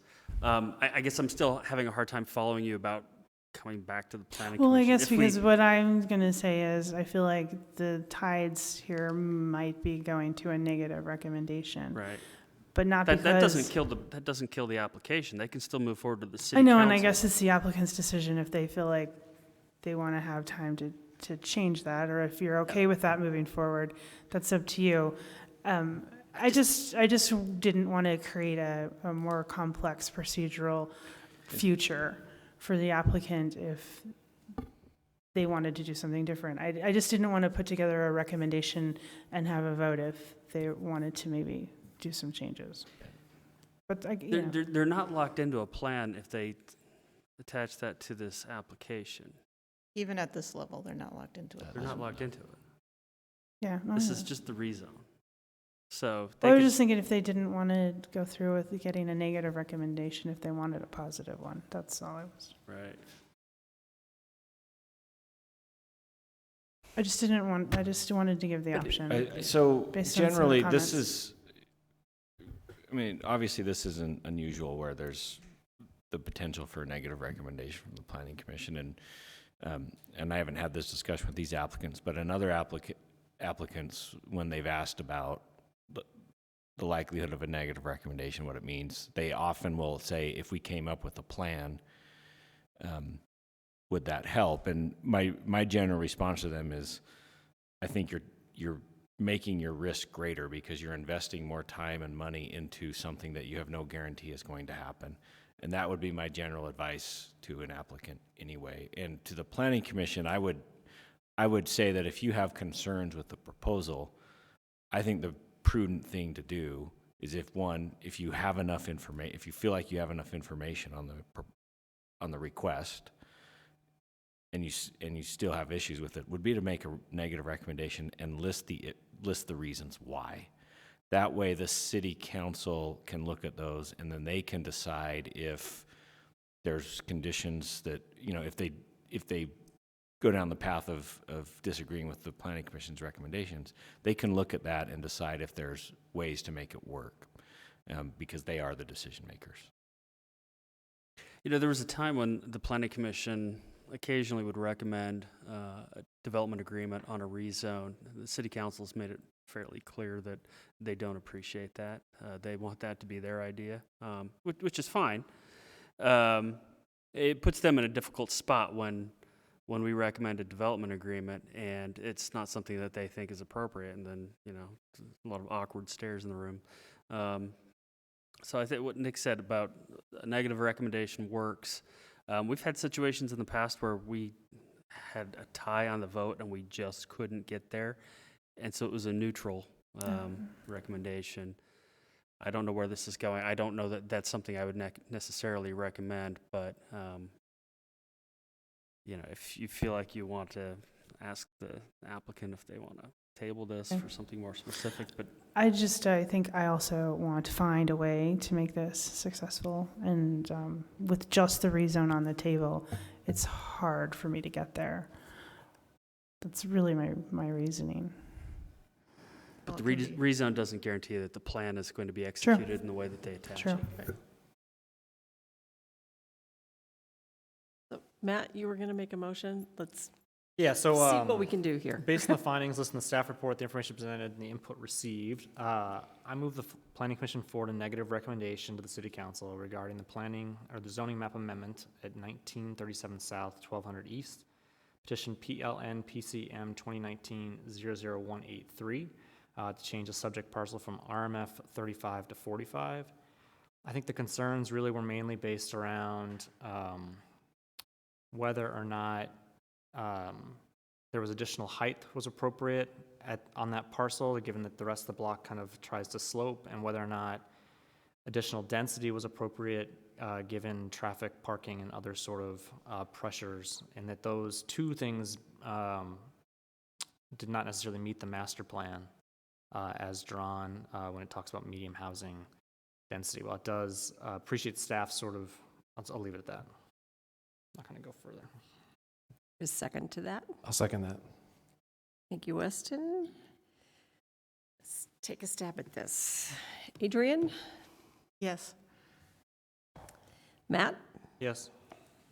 Amy? Yes. Weston? Yes. Carolyn? Agree. Okay, you have a negative recommendation with concerns. Thank you very much. Thank you. Oh, good luck with the city council. Okay, thank you very much. Appreciate it. Okay, we have no other business. This meeting is adjourned. Thank you.